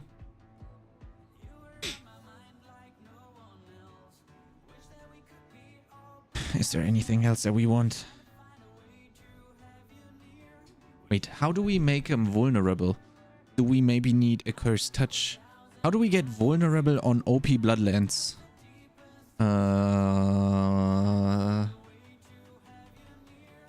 Do we have to play a Cursed Touch combo? I think so, huh? So we can't even go with all of this cool stuff. But let's think about these later on. Kaimak. I got X-Fall and Lidless Wall for Corpse Explosion build, as well as a Neck and Bloodless Moonpants for Bloodlands. So I'm thinking of which build is best to go for bossing and Nightmare Dungeons farm. Please suggest. Yeah, Kaimak, the problem is those are two very different things, right? So the Bloodless Pants for Bloodlands, the problem with Corpse Tendril vulnerable, yeah, but it's only 3 seconds, right? It's only 3 seconds. We need permavuln button. The problem with Bloodlands is that your AoE is not that great. Therefore, you will not be able to do T100 Nightmare Dungeons that good. If you are a very good player, you can do that. And the other way around, you don't need Lidless Wall for Infinimist, especially not for my Infinimist build on YouTube. You need X-File though. So the problem with Infinimist though is, Kaimak, that Infinimist is extremely strong in AoE, but not so good in single target damage. If you focus on a lot of corpse explosion damage with your Infinimist, then you can do okay single target damage. But these two builds that you have suggested are basically on each of the other side of the spectrums. Bloodlands is extremely good with single target damage and very bad with AoE. Not very bad, but not so good in AoE. And the complete different side is Infinimist, with being pretty good in AoE, extremely good in AoE. You will have the easiest T100 Nightmare Dungeon clear with Infinimist. But obviously the weakness is that the single target is not so good. The best build that is in the middle of it, that can do everything, is Bonespear, for example. Right? Or bloodsurge, for example. But the two builds that you have mentioned there are on the two opposite sides of the spectrum.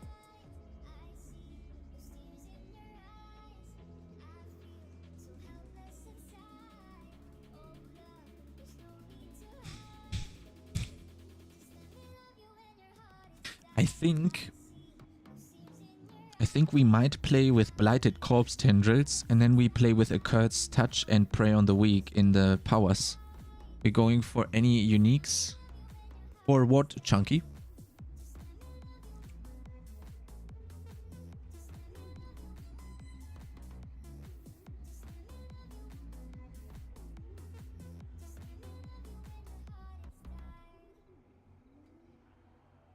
For Bloodlands?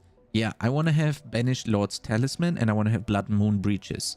But this is only for single target Uber Lilith. I would not play with Blood Moon Breaches when I would not... 1 second. Oh yeah, sorry.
Banished Lord's neck is dope for Bloodlands, to be honest. Yeah, exactly.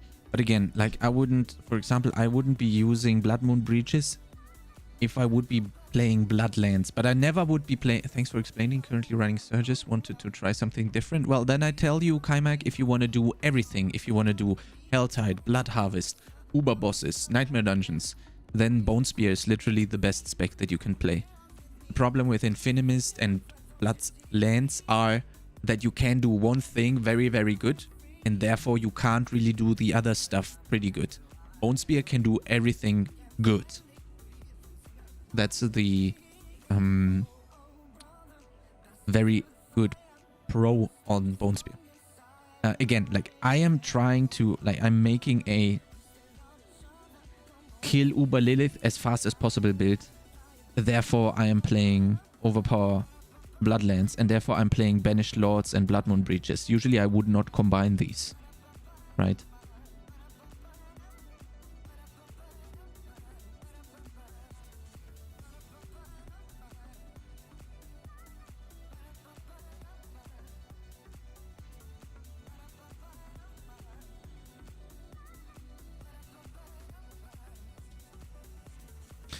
Two-hander over main hand, offhand? Yeah, of course. I just told you that I'm making a build that tries to kill Uber Lilith as fast as possible.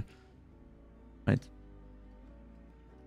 I've been reading books of old, the legends and the myths, Achilles and his gold, Achilles and his gifts, man's control, Batman with his fists. Clearly I don't see myself upon that list. She said, where'd you wanna go? How much Two uniques. Don't you run out of aspects? No, I don't. superhuman gift? Bloodlands doesn't have that many that I want, probably. Just something I can We will have to see. somebody I can kiss. I want something just like this. This one, Bloodlands, super clunky.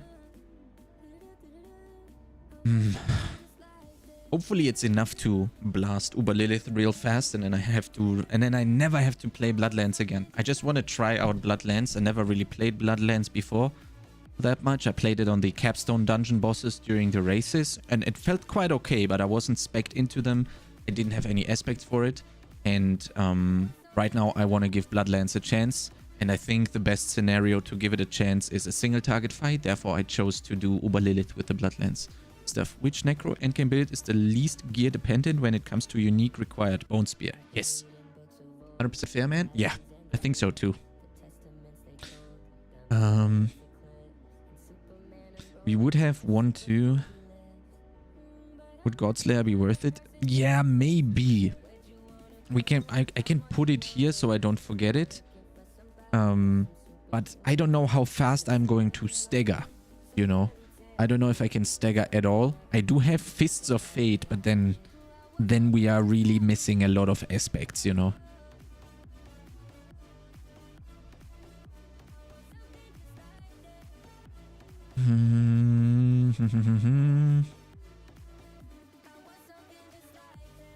We could go Godslayer, but that purely depends on how well we can stagger, and we don't really have that much to stagger with. We do have the slow of Decrepify. We could also get the stun of the lucky hit, but Bloodlands doesn't have a high lucky hit chance.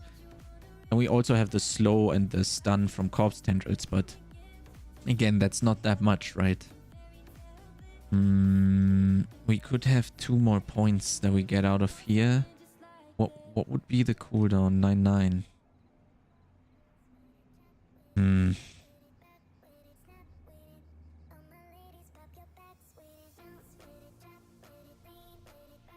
I kind of want to have 3 points here as well.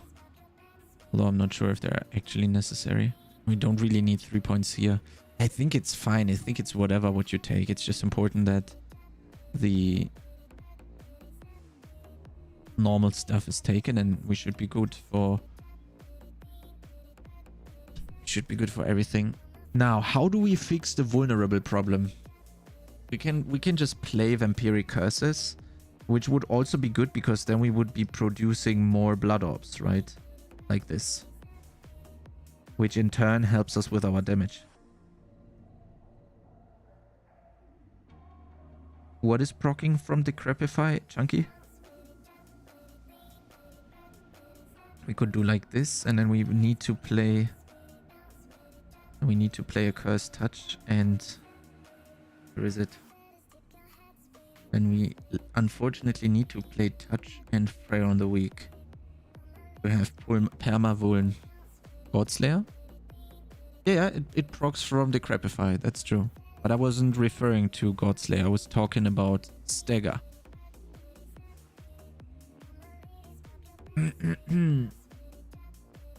What can we fit in here then? I really, really want to have Moonrise. But that's already 14 points. And I really want to have Sanguine. It's 16.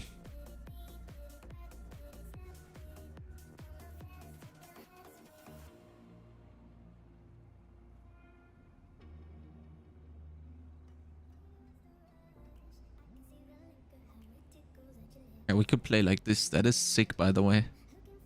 This is just Uber Lilith. I would never play something like this as a normal version.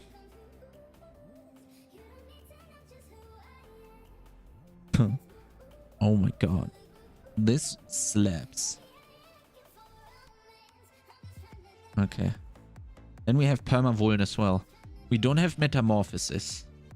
I don't know, maybe I need Metamorphosis.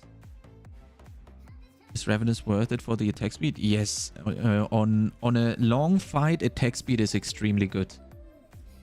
So, therefore, during an Uber boss fight, it's really, really good. I don't know how long the new Lilith is. I have not played it. I have seen people one-shot it. I don't know what this build is gonna do with it. Maybe it's not necessary at all. What is Metamorphosis? How much that does? 2 to 2. Can we get this? No, we're overcapping by 2. Can't really run Mota, Moonrise, and a Cursed Touch plus Prayer in the week, right?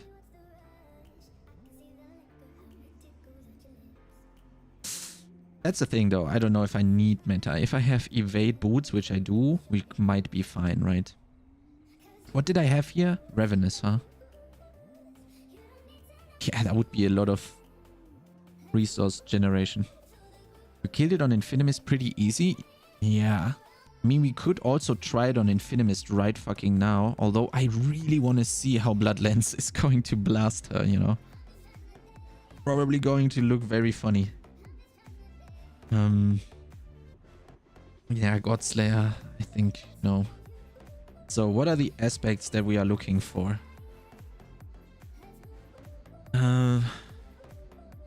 Another Bloodlands kill Lilith fight took like 90 seconds, but her health melted fast. If it's swap to more crit and she melted. Yeah, if it's 90 seconds, that is not that fast, Spartan. I think people are killing it way, way faster. Okay, what are we looking for? Accelerating aspect would be dope. Let me note this down.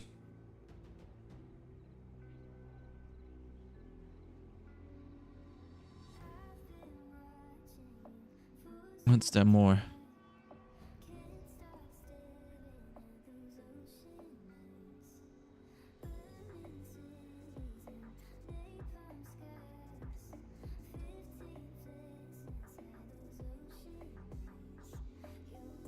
This would be crazy if the problem is the lucky hit is 10% and Bloodlands has a low lucky hit chance. So this one is probably not going to proc that much. But that would be sick for essence generation, you know. Grasping Veins is going to be nice. But if I'm playing Grasping Veins, then I also want to have ranks in Corpse Tendrils to ideally have it up all of the time. 6 seconds. How low can we get the cooldown of Corpse Tendrils? 9 seconds. So we would almost have a permanent Corpse Tendrils. A permanent Grasping Veins.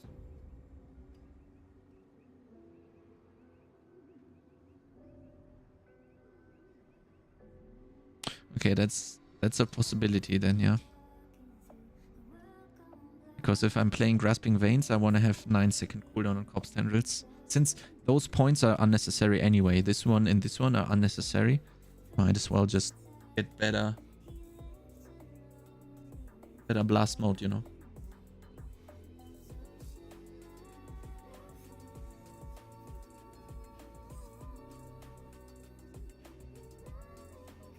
Each cast of Bloodlands will launch an additional Bloodlands at a nearby enemy when it first hits an enemy that's already lanced. Will this also hit if there is only one target? I don't think so, right? Probably not.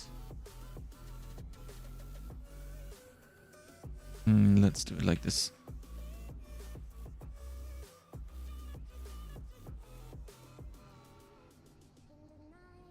There's a unique amulet really good for resource generation on Bloodlands. Do you mean this one?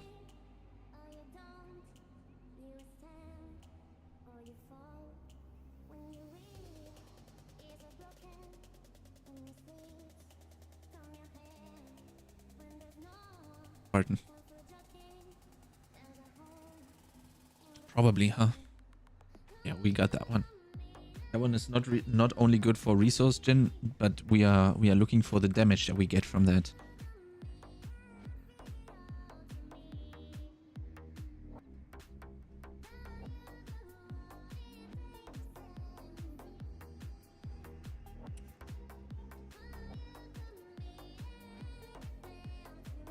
Is that uber unique? No, that's just a normal unique.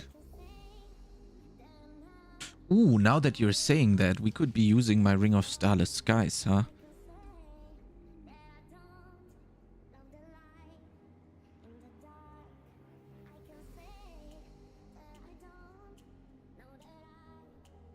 Yeah, that might be a good idea. Potent Bloods. What's there more? Rathmas Chosen is what we need. Rathmas Chosen.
What's a little bit sad is... Yo, Dalcora, how's it going? What's a little bit sad is that I am playing without Corpse Explosion. I can't really fit Corpse Explosion, though.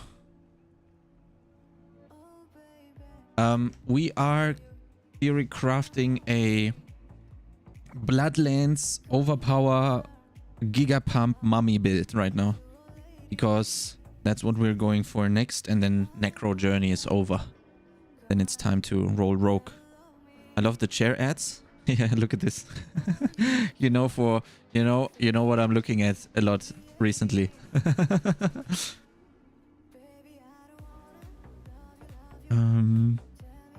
Edge Masters, maybe.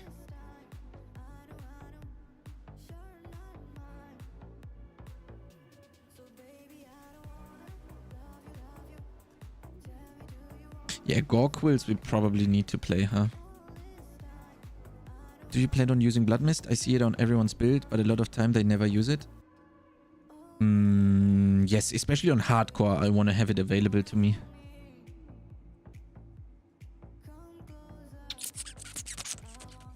Rapid would also be a nice thing, to be honest, but I doubt I can fit it in.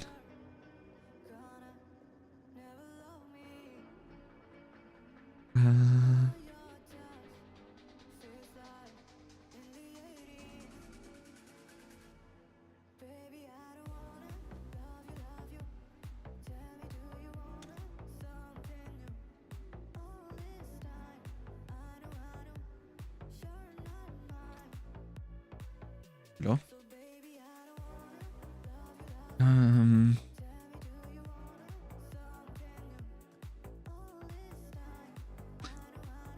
Can I filter by every class?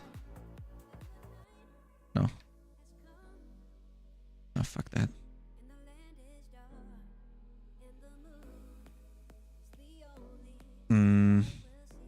you just sit in it till you need it, right? Yeah, exactly. And then I'm happy that I have it probably to dodge a wave, or especially the skulls and then the pull-in, you know. This is my current build. Any advice? Okay, let's have a look. Oh god, what is this? Oof. Bloodsurge. Man, I've never reviewed a build in D4 Armory. Please get a new planner.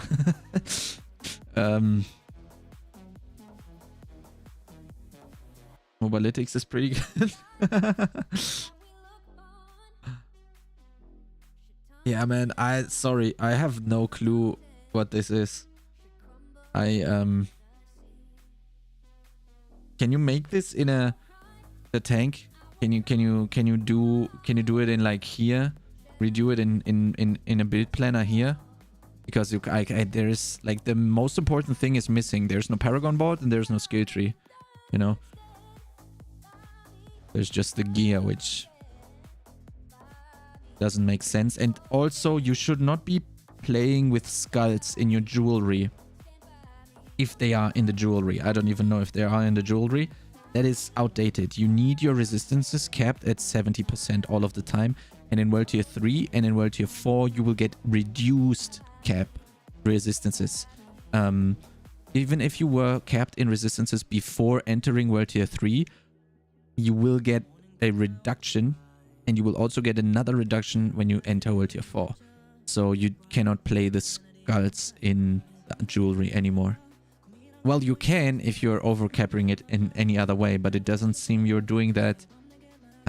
Your gear doesn't have any resistances on them. This one has. Gold dress. That's it. Yeah.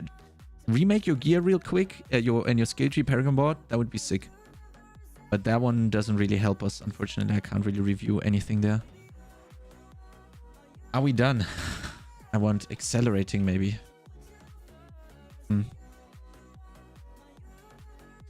I'm guessing that's what they do, but Bloodlands so tanky they never needed just a safety button for hardcore. Yeah, I mean, again, this is a build for Uber Lilith, and if you tell me you don't want to play with Blood Mist on Uber Lilith on hardcore, man, you got balls of steel.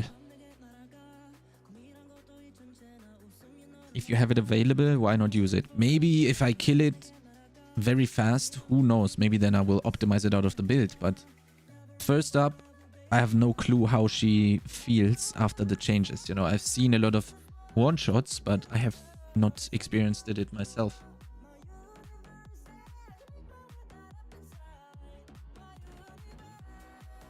Aha.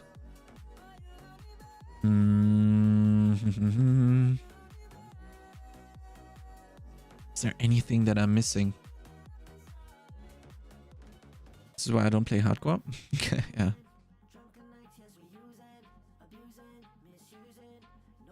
Oops.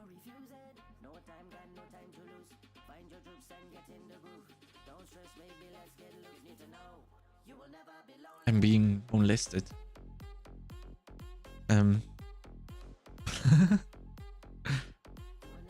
Okay.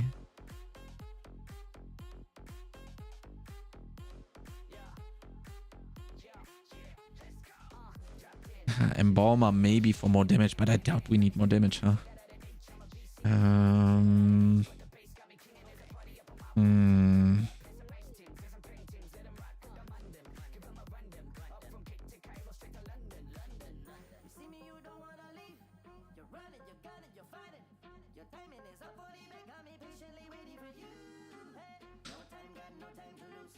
Half of the aspects done. I don't want to... Why can I not like filter by every class? That would be so much easier. Now I'm seeing so much stuff that I want to see, that I don't want to see. Also, I'm not so sure about Bone Storm, but I mean the additional crit is kind of nice. But I think Corpse Explosion would be a little bit better, because we could play Flesh Eater on the Paragon board then, you know.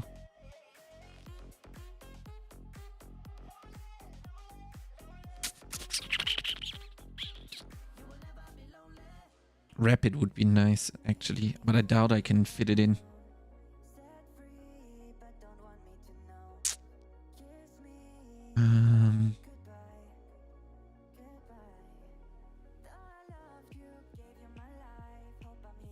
Storm Chase, Fatal. No, okay. So, now we go here. And now we see what we can fit. Oh wait, I have accelerating already.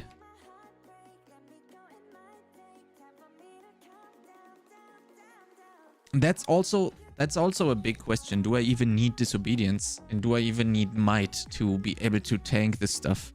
And do I even want to play Ring of Starless Skies? Because even if I just evade, it instantly resets, right? So might as well just play with 2 resource aspects instead of Ring of Starless, instead of Starless, right? And I also hate it that I don't have an amulet. Really, I have this, but we obviously need to play Banished Lords. More Demuges.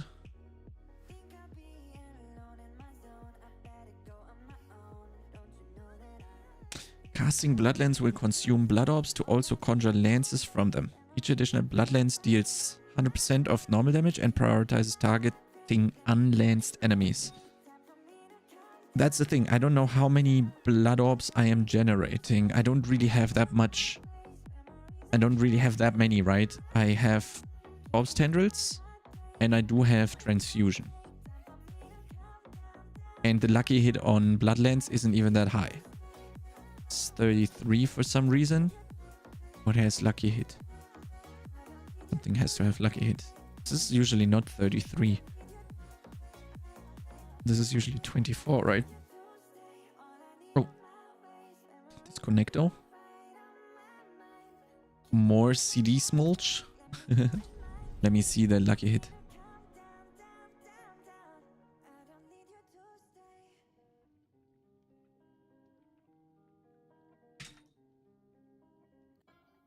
What is happening? Why can I not log into the game? Hello? Okay. But again, like Blood Moon Breaches is gonna be fucking overpowered for the build. 70% increased overpower damage. Big.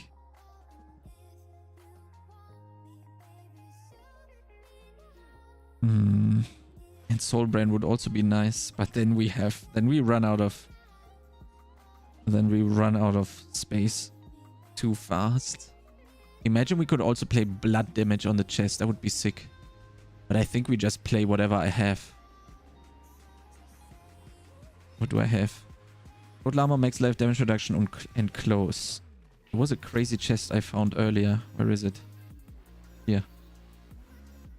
Damage reduction from shadow damage over time affected enemies. Yeah, that's not gonna happen if I'm not playing Corpse Explosion. This one would be nice. I could roll the old stats to whatever I want, which could also be blood skill damage just for Lilith. But then I would be stuck with the damage reduction from shadow damage over time affected enemies, which is only possible with Corpse Explosion, which I can't fit into the build because fuck you.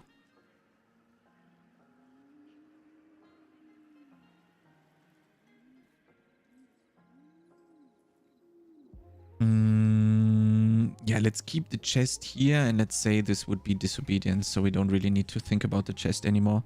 Now, we can think about helm, right? This helm is okay. So we take whatever this is. Which aspect do we want to blast here? Whoops. Oh man, I hate this. Oh yeah, we do this.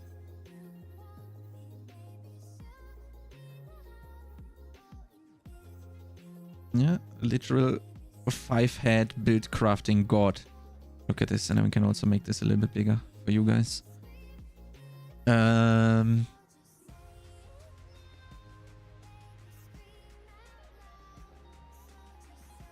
Rathmas is offensive, right? Yeah, it's not gonna work. Gorquils also doesn't. Accelerating also doesn't. We could blast Bloodseeker. What did I want to put here? Untimely.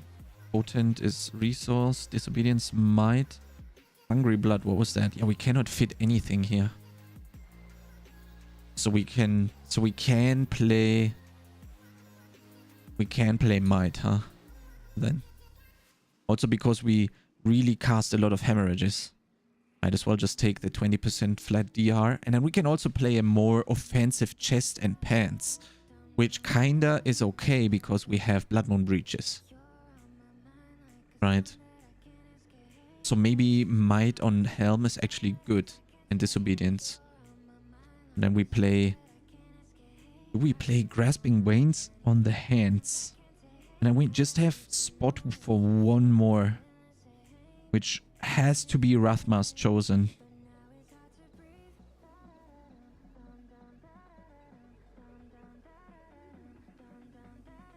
Fuck.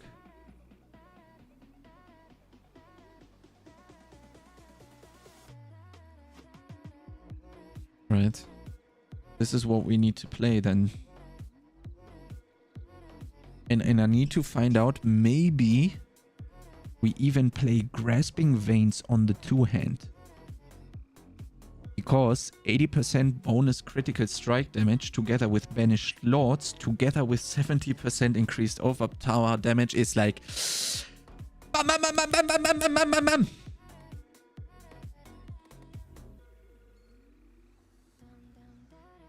I don't know about Starless. But this is okay. I think this is an okay skeleton that we can work with. Now let's see Paragonski. What are the Paragon glyphs? Which one was the one?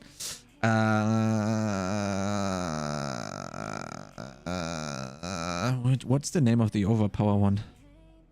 Over P. Dominate, yeah, that's the one. Dominate, Essence. What are the other... Oh, what are the other names? We could play Blood Drinker. But I rather want to have some Scalies. Some Scaly boys.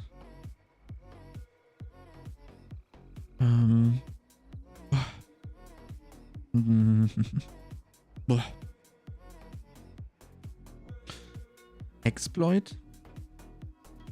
Yes. We have Perma Volny. So exploit it is.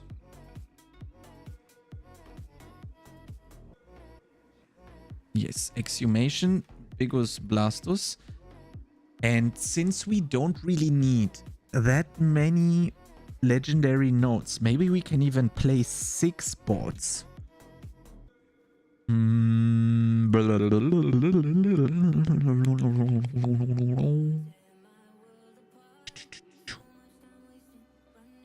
Yeah, Undaunted is blasting. We would need one more to make it...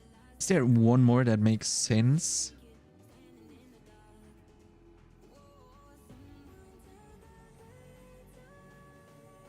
Lol. Imagine you... What? Can you... Did someone actually make a 6th board with a blue glyph on there? Just to get more scaling? Look at this. 9% increased overpower damage for every 5 willpower. And imagine you get like 8.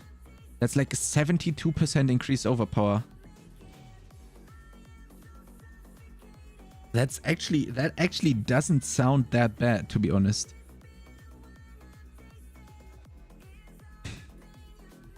It's capped out at level 11.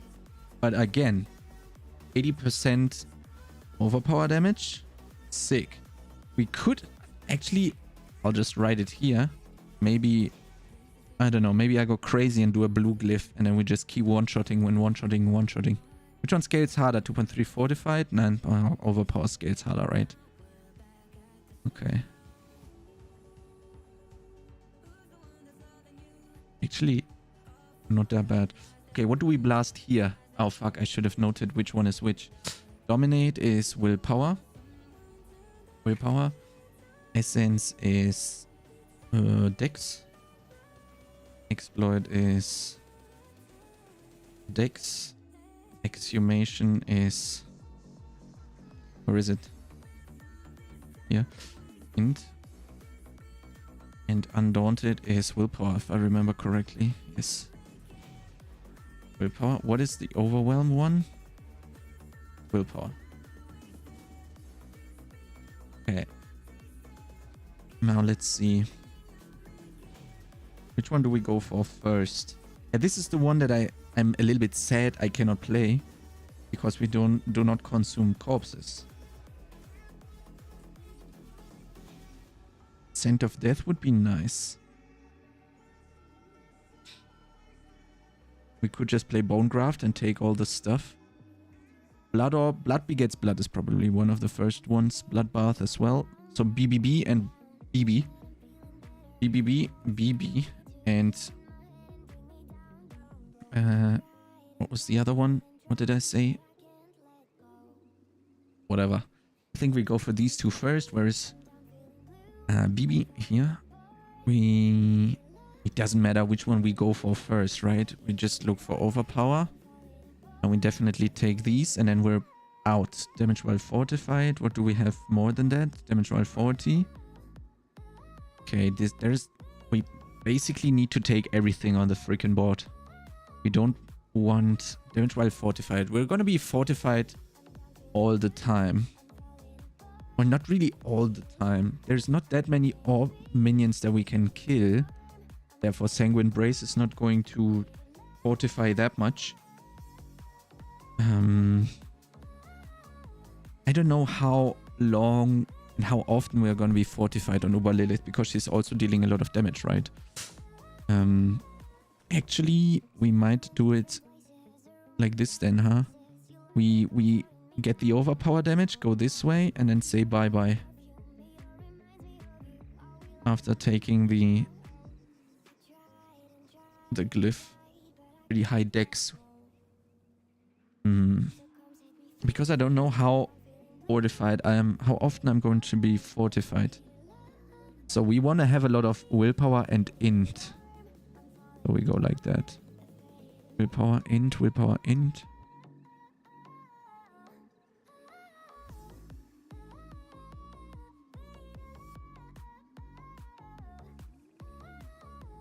Oh.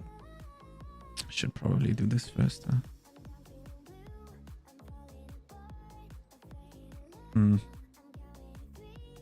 Since we are blasting Lilith only, then I probably don't need to get all the stuff that you usually would get, right? 70 int.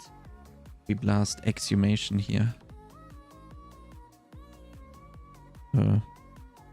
What? Why did I do exhumation? Wait, that's the wrong one. I don't need exhumation. Did I write the wrong thing down? Oh fuck. I wrote the wrong thing down. Amplify would also be a thing that we could do. Amplify. Totally forgot about that.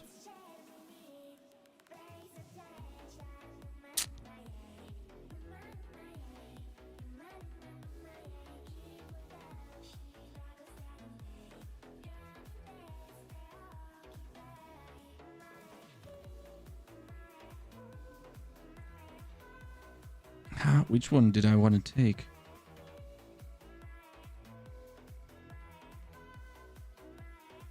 It's definitely not exhumation. Why did I write this down? Fuck.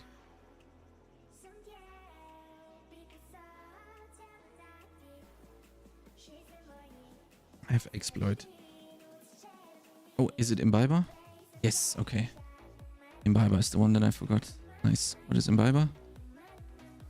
Willpower. Willpower. I don't have anything that scales with int. Why? Which one scales with int?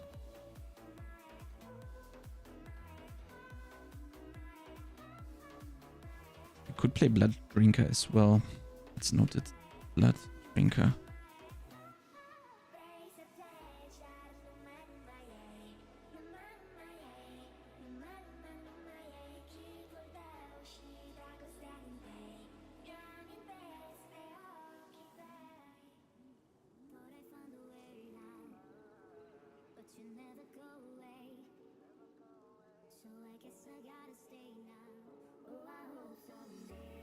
Okay.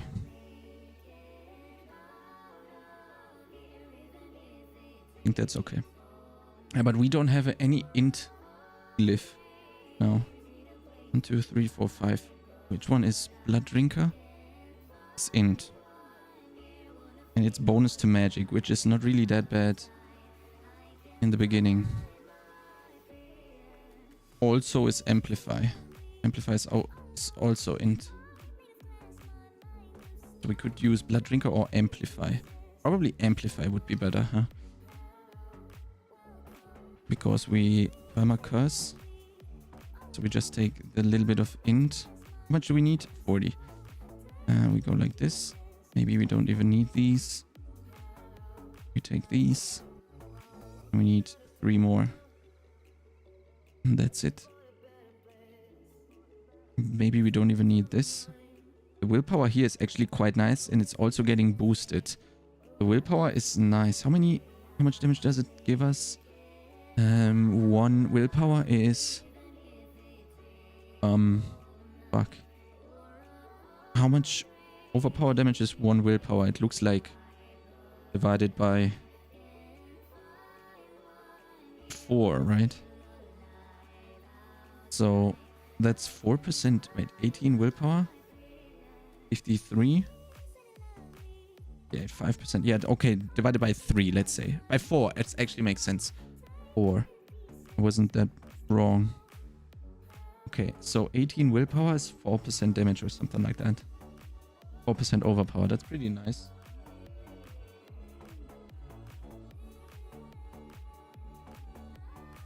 Wait a second.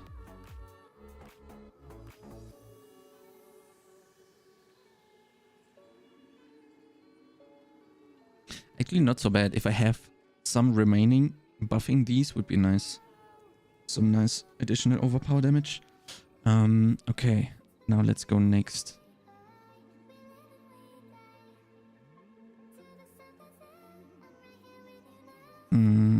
Also some crit would be nice. So Dex is okay-ish, right? This is... What is this? Hello? Dex Int. Let's just blast Essence here. We will change that anyway at some point. I just want to get all of these. Okay. Then I don't know about the...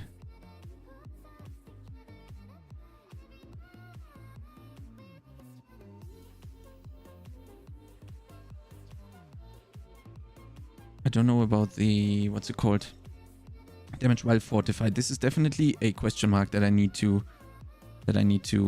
find out. Yo, Gamer's Soul. Hi, my man. I'm thinking of transitioning my minion necro build to blood 2. Minions resist suck on high level NMD. Yeah, I'm currently not really transitioning to blood. I'm just making a blood lance single target monster to kill Uber Lilith with very, very fast. If you're interested in a bloodsurge build, you can find that on the YouTube. Since you're already on YouTube, just click on my profile and you will find the bloodsurge build there. There's also a lot more interesting stuff like INFINIMIST and bonespear. Let's see how much points we have left actually in the end. Let's just keep going first. BBB. We have more max life. We kind of want max life as well. Completely forgot about that. There we go. Max life, good. Oh, also forgot these. Maybe 125 armor wouldn't be that bad as well if we're buffing the blues.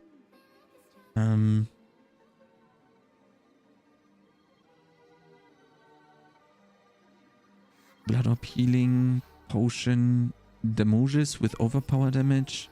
Damage after picking up a blood orb. That one usually works also with the gore quills, if I remember correctly.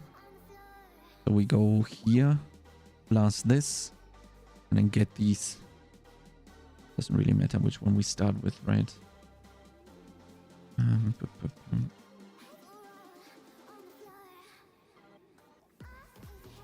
What's this? What's this board? Int willpower dex. Dominate, for example. Or we'll change the positioning of the glyphs anyway at some point.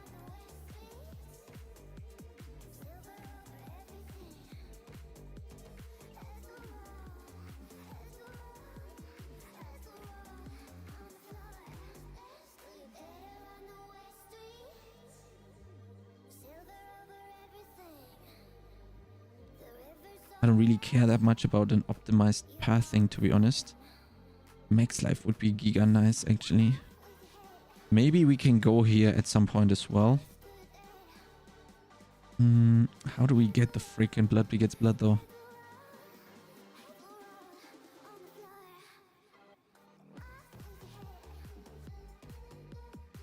We need to go down here. Take this up, take that, and go out here. Kind of want to also take the max life, but that is like very optional, right? Which way do we go? 1, 2, 3, 4, 5. 1, 2, 3, 4, 5, 6, and we get blood up healing. Fuck blood up healing.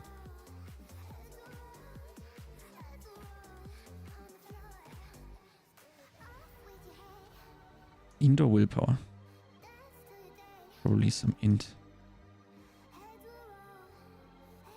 We could do this.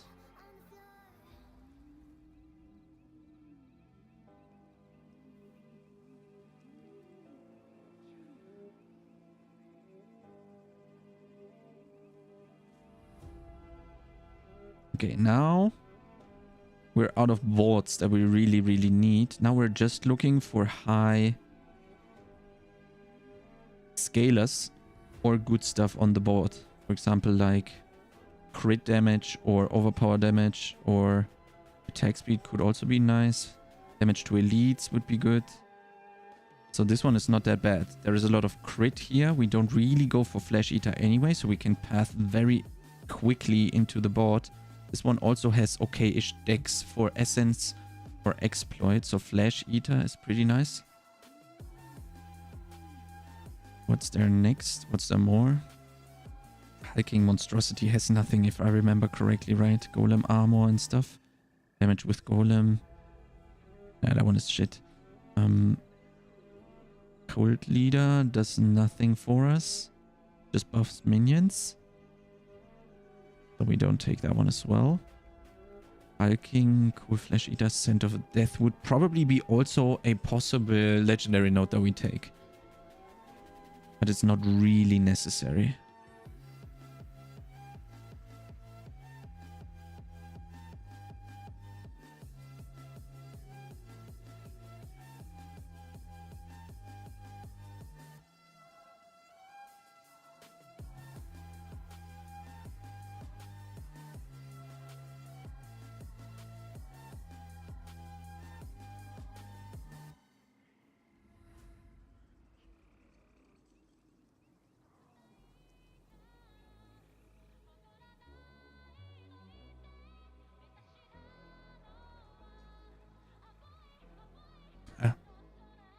Then what do we do next? So Max Life is also on this board, so Scent of Death is also really nice. Scent of Death. Bone Graft is probably not necessary. There's only bone skill damage. Crit with bone skill damage. The good thing is that one has the essence on kill, but it's nothing worth going for. So we don't go for Bone Graft either. And there's only Wither, right? With shadow damage. We don't do shadow damage. Damage to elites is here. So that one might be possible Wither. Maybe, or highly likely we take that one.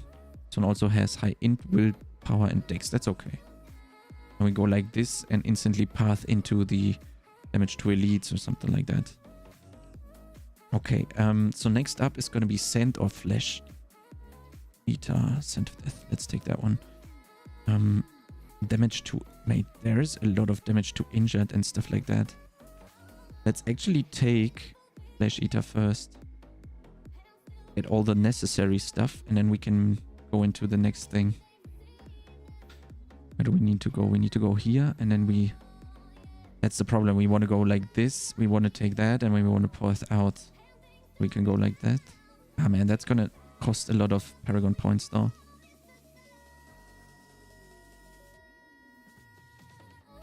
But I mean, Uber Lilith boss killer build is weird like that. It's okay. I'm fine with that.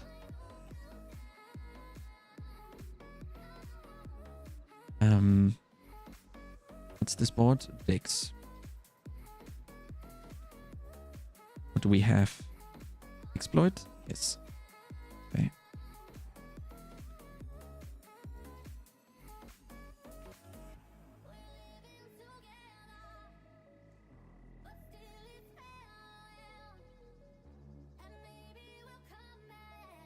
there more crit here? No. Then we're out.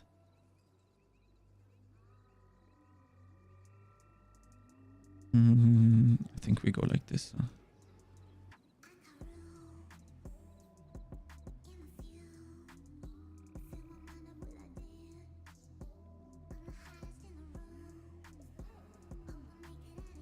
Yes. And then next is Scent of Death. Never do this. Guys, never do this. This is kinda yikes, but okay. I mean, it's okay-ish, but don't do this. Damage to injured. There is so much good stuff here, actually, with the injured. Although I don't know if I really want to go for the injured stuff, right? We take the crit for sure.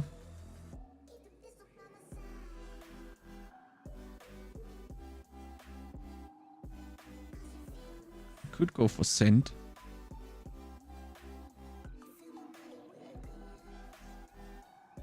What do we have here? Int, willpower, dex. Do I have more decks open? Andy. Yes, but how much willpower? That's okay. We do Undaunted here for now.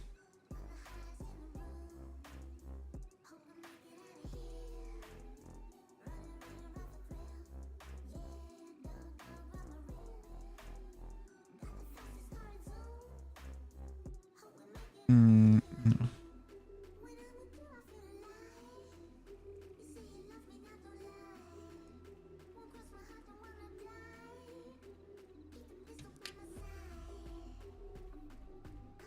1, 2, 3, 4. 1, 2, 3. Unfortunately. We could do this just for the lulz. And we could also do this. And we could also... Okay. We're running out of points. We don't really need the healthy stuff, huh? I really want the crits though. Okay. Giga overkill.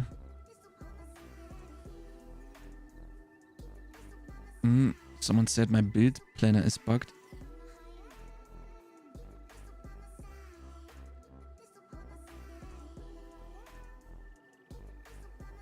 Someone said my bonespear planner is bugged.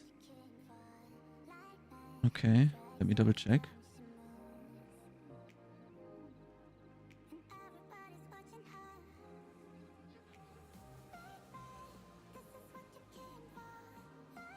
Oh yeah. Well, I don't know what to do about it.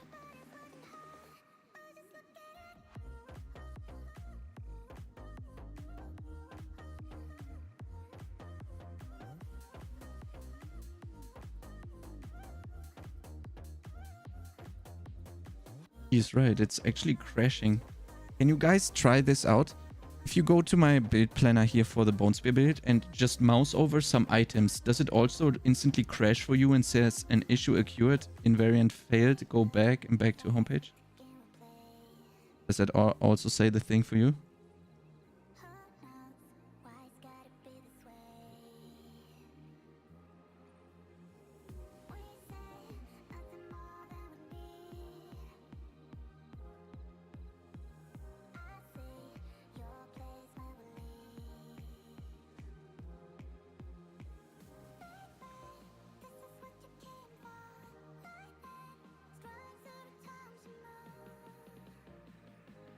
That's very weird.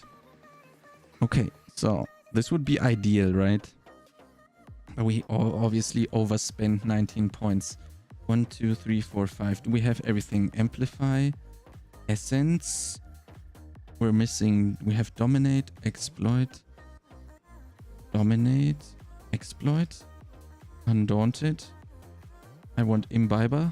I don't have Imbiber. I want Imbiber. I have Essence. I want Imbiber. Which one has high willpower? This one has high willpower. This one has 39. 54. Undaunted. Mhm. Imbiber and Undaunted. I don't know if Undaunted is gonna work, but Imbiber is probably gonna be better, huh? While healthy. But I kinda want to have...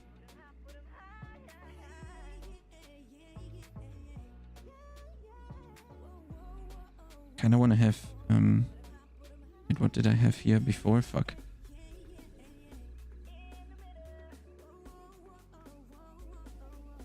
Power. Which one was it? Undaunted? Yes, I obviously want to have Undaunted as well.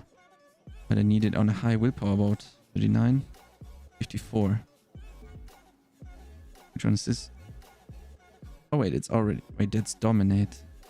What was Undaunted again? While Fortified. Hmm.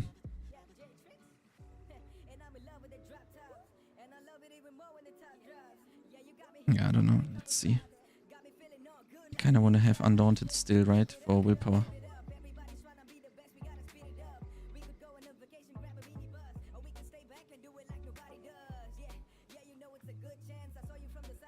I think this is nice, but we now need to obviously get rid of 19 points.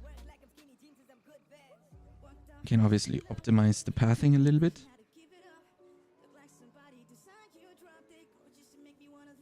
This is funny.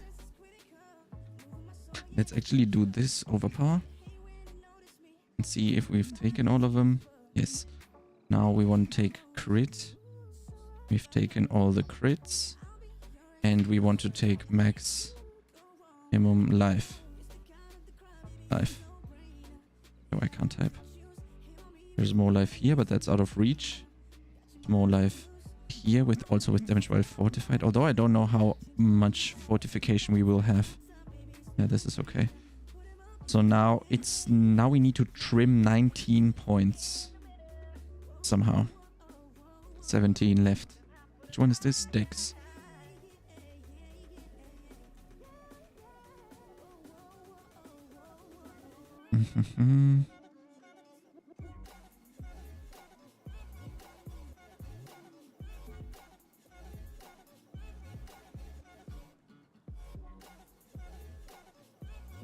Since we're not giga optimizing, it's okay, I think, if we do it this way.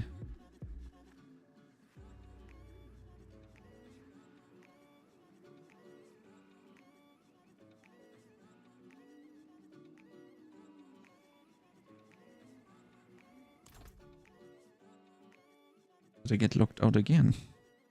I'm too slow. I said to you guys this is gonna take 20 minutes, but it's actually way longer. Maybe we don't giga blast in the vuln damage, huh? What is this? Dex. And let's get rid of these things then. Oh, it's only 11 left. 10.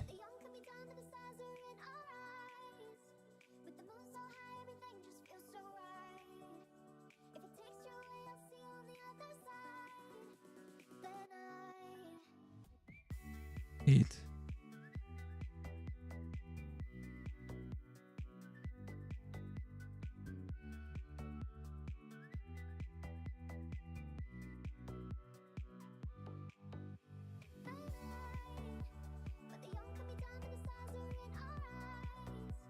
Seven left.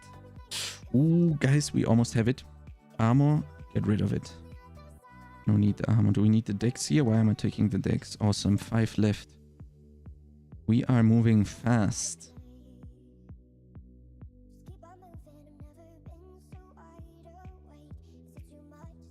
Definitely get rid of one of these. The one, for example. Damage while healthy. That's a little bit sad to get rid of this, but...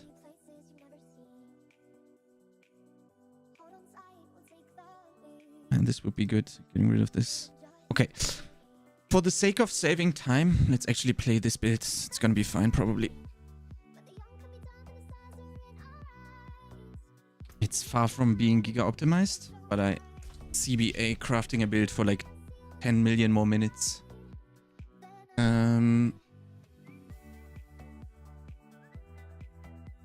Uber, Lilith. There we go. Okay, boys. Thank you for standing by. Let's blast the stuff here. What is the stuff that we're not going to be using? We're not going to be using this. Probably not going to be using that, right? Owl also. Everything else is I keep probably, right? Let's get rid of this stuff as well.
Six shooter. It's insane how fast you blaster make it to 100. I'm level 85 after 18 hours. Lol. A lot died 100 around 200 hours-ish. 800. Yeah. Well, six shooter, don't compare to me, man. I giga blasted for like... I played the game for 28 hours straight when it released. Not for 28 hours. I streamed for 28 hours. But when Season 2 released, I think it took me like 25 hours or so to hit level 100. And I did it in one thing, so... yeah. You know what, guys? I'm gonna be stopping the stream. I will go and eat. After we're done eating, I will come back and then we blast Mommy Lilith, okay? We will stream later today. I gotta go eat. Blasting Uber Lilith in around 4 hours or so. Let me write this on the Discord as well so that everybody knows this. Patch 1.2.1 is coming before BlizzCon. Ooh! So it's coming next week already. That's insane. That's crazy. True, I completely forgot about that. Nice. Okay, guys, we got the build done. Just now we need to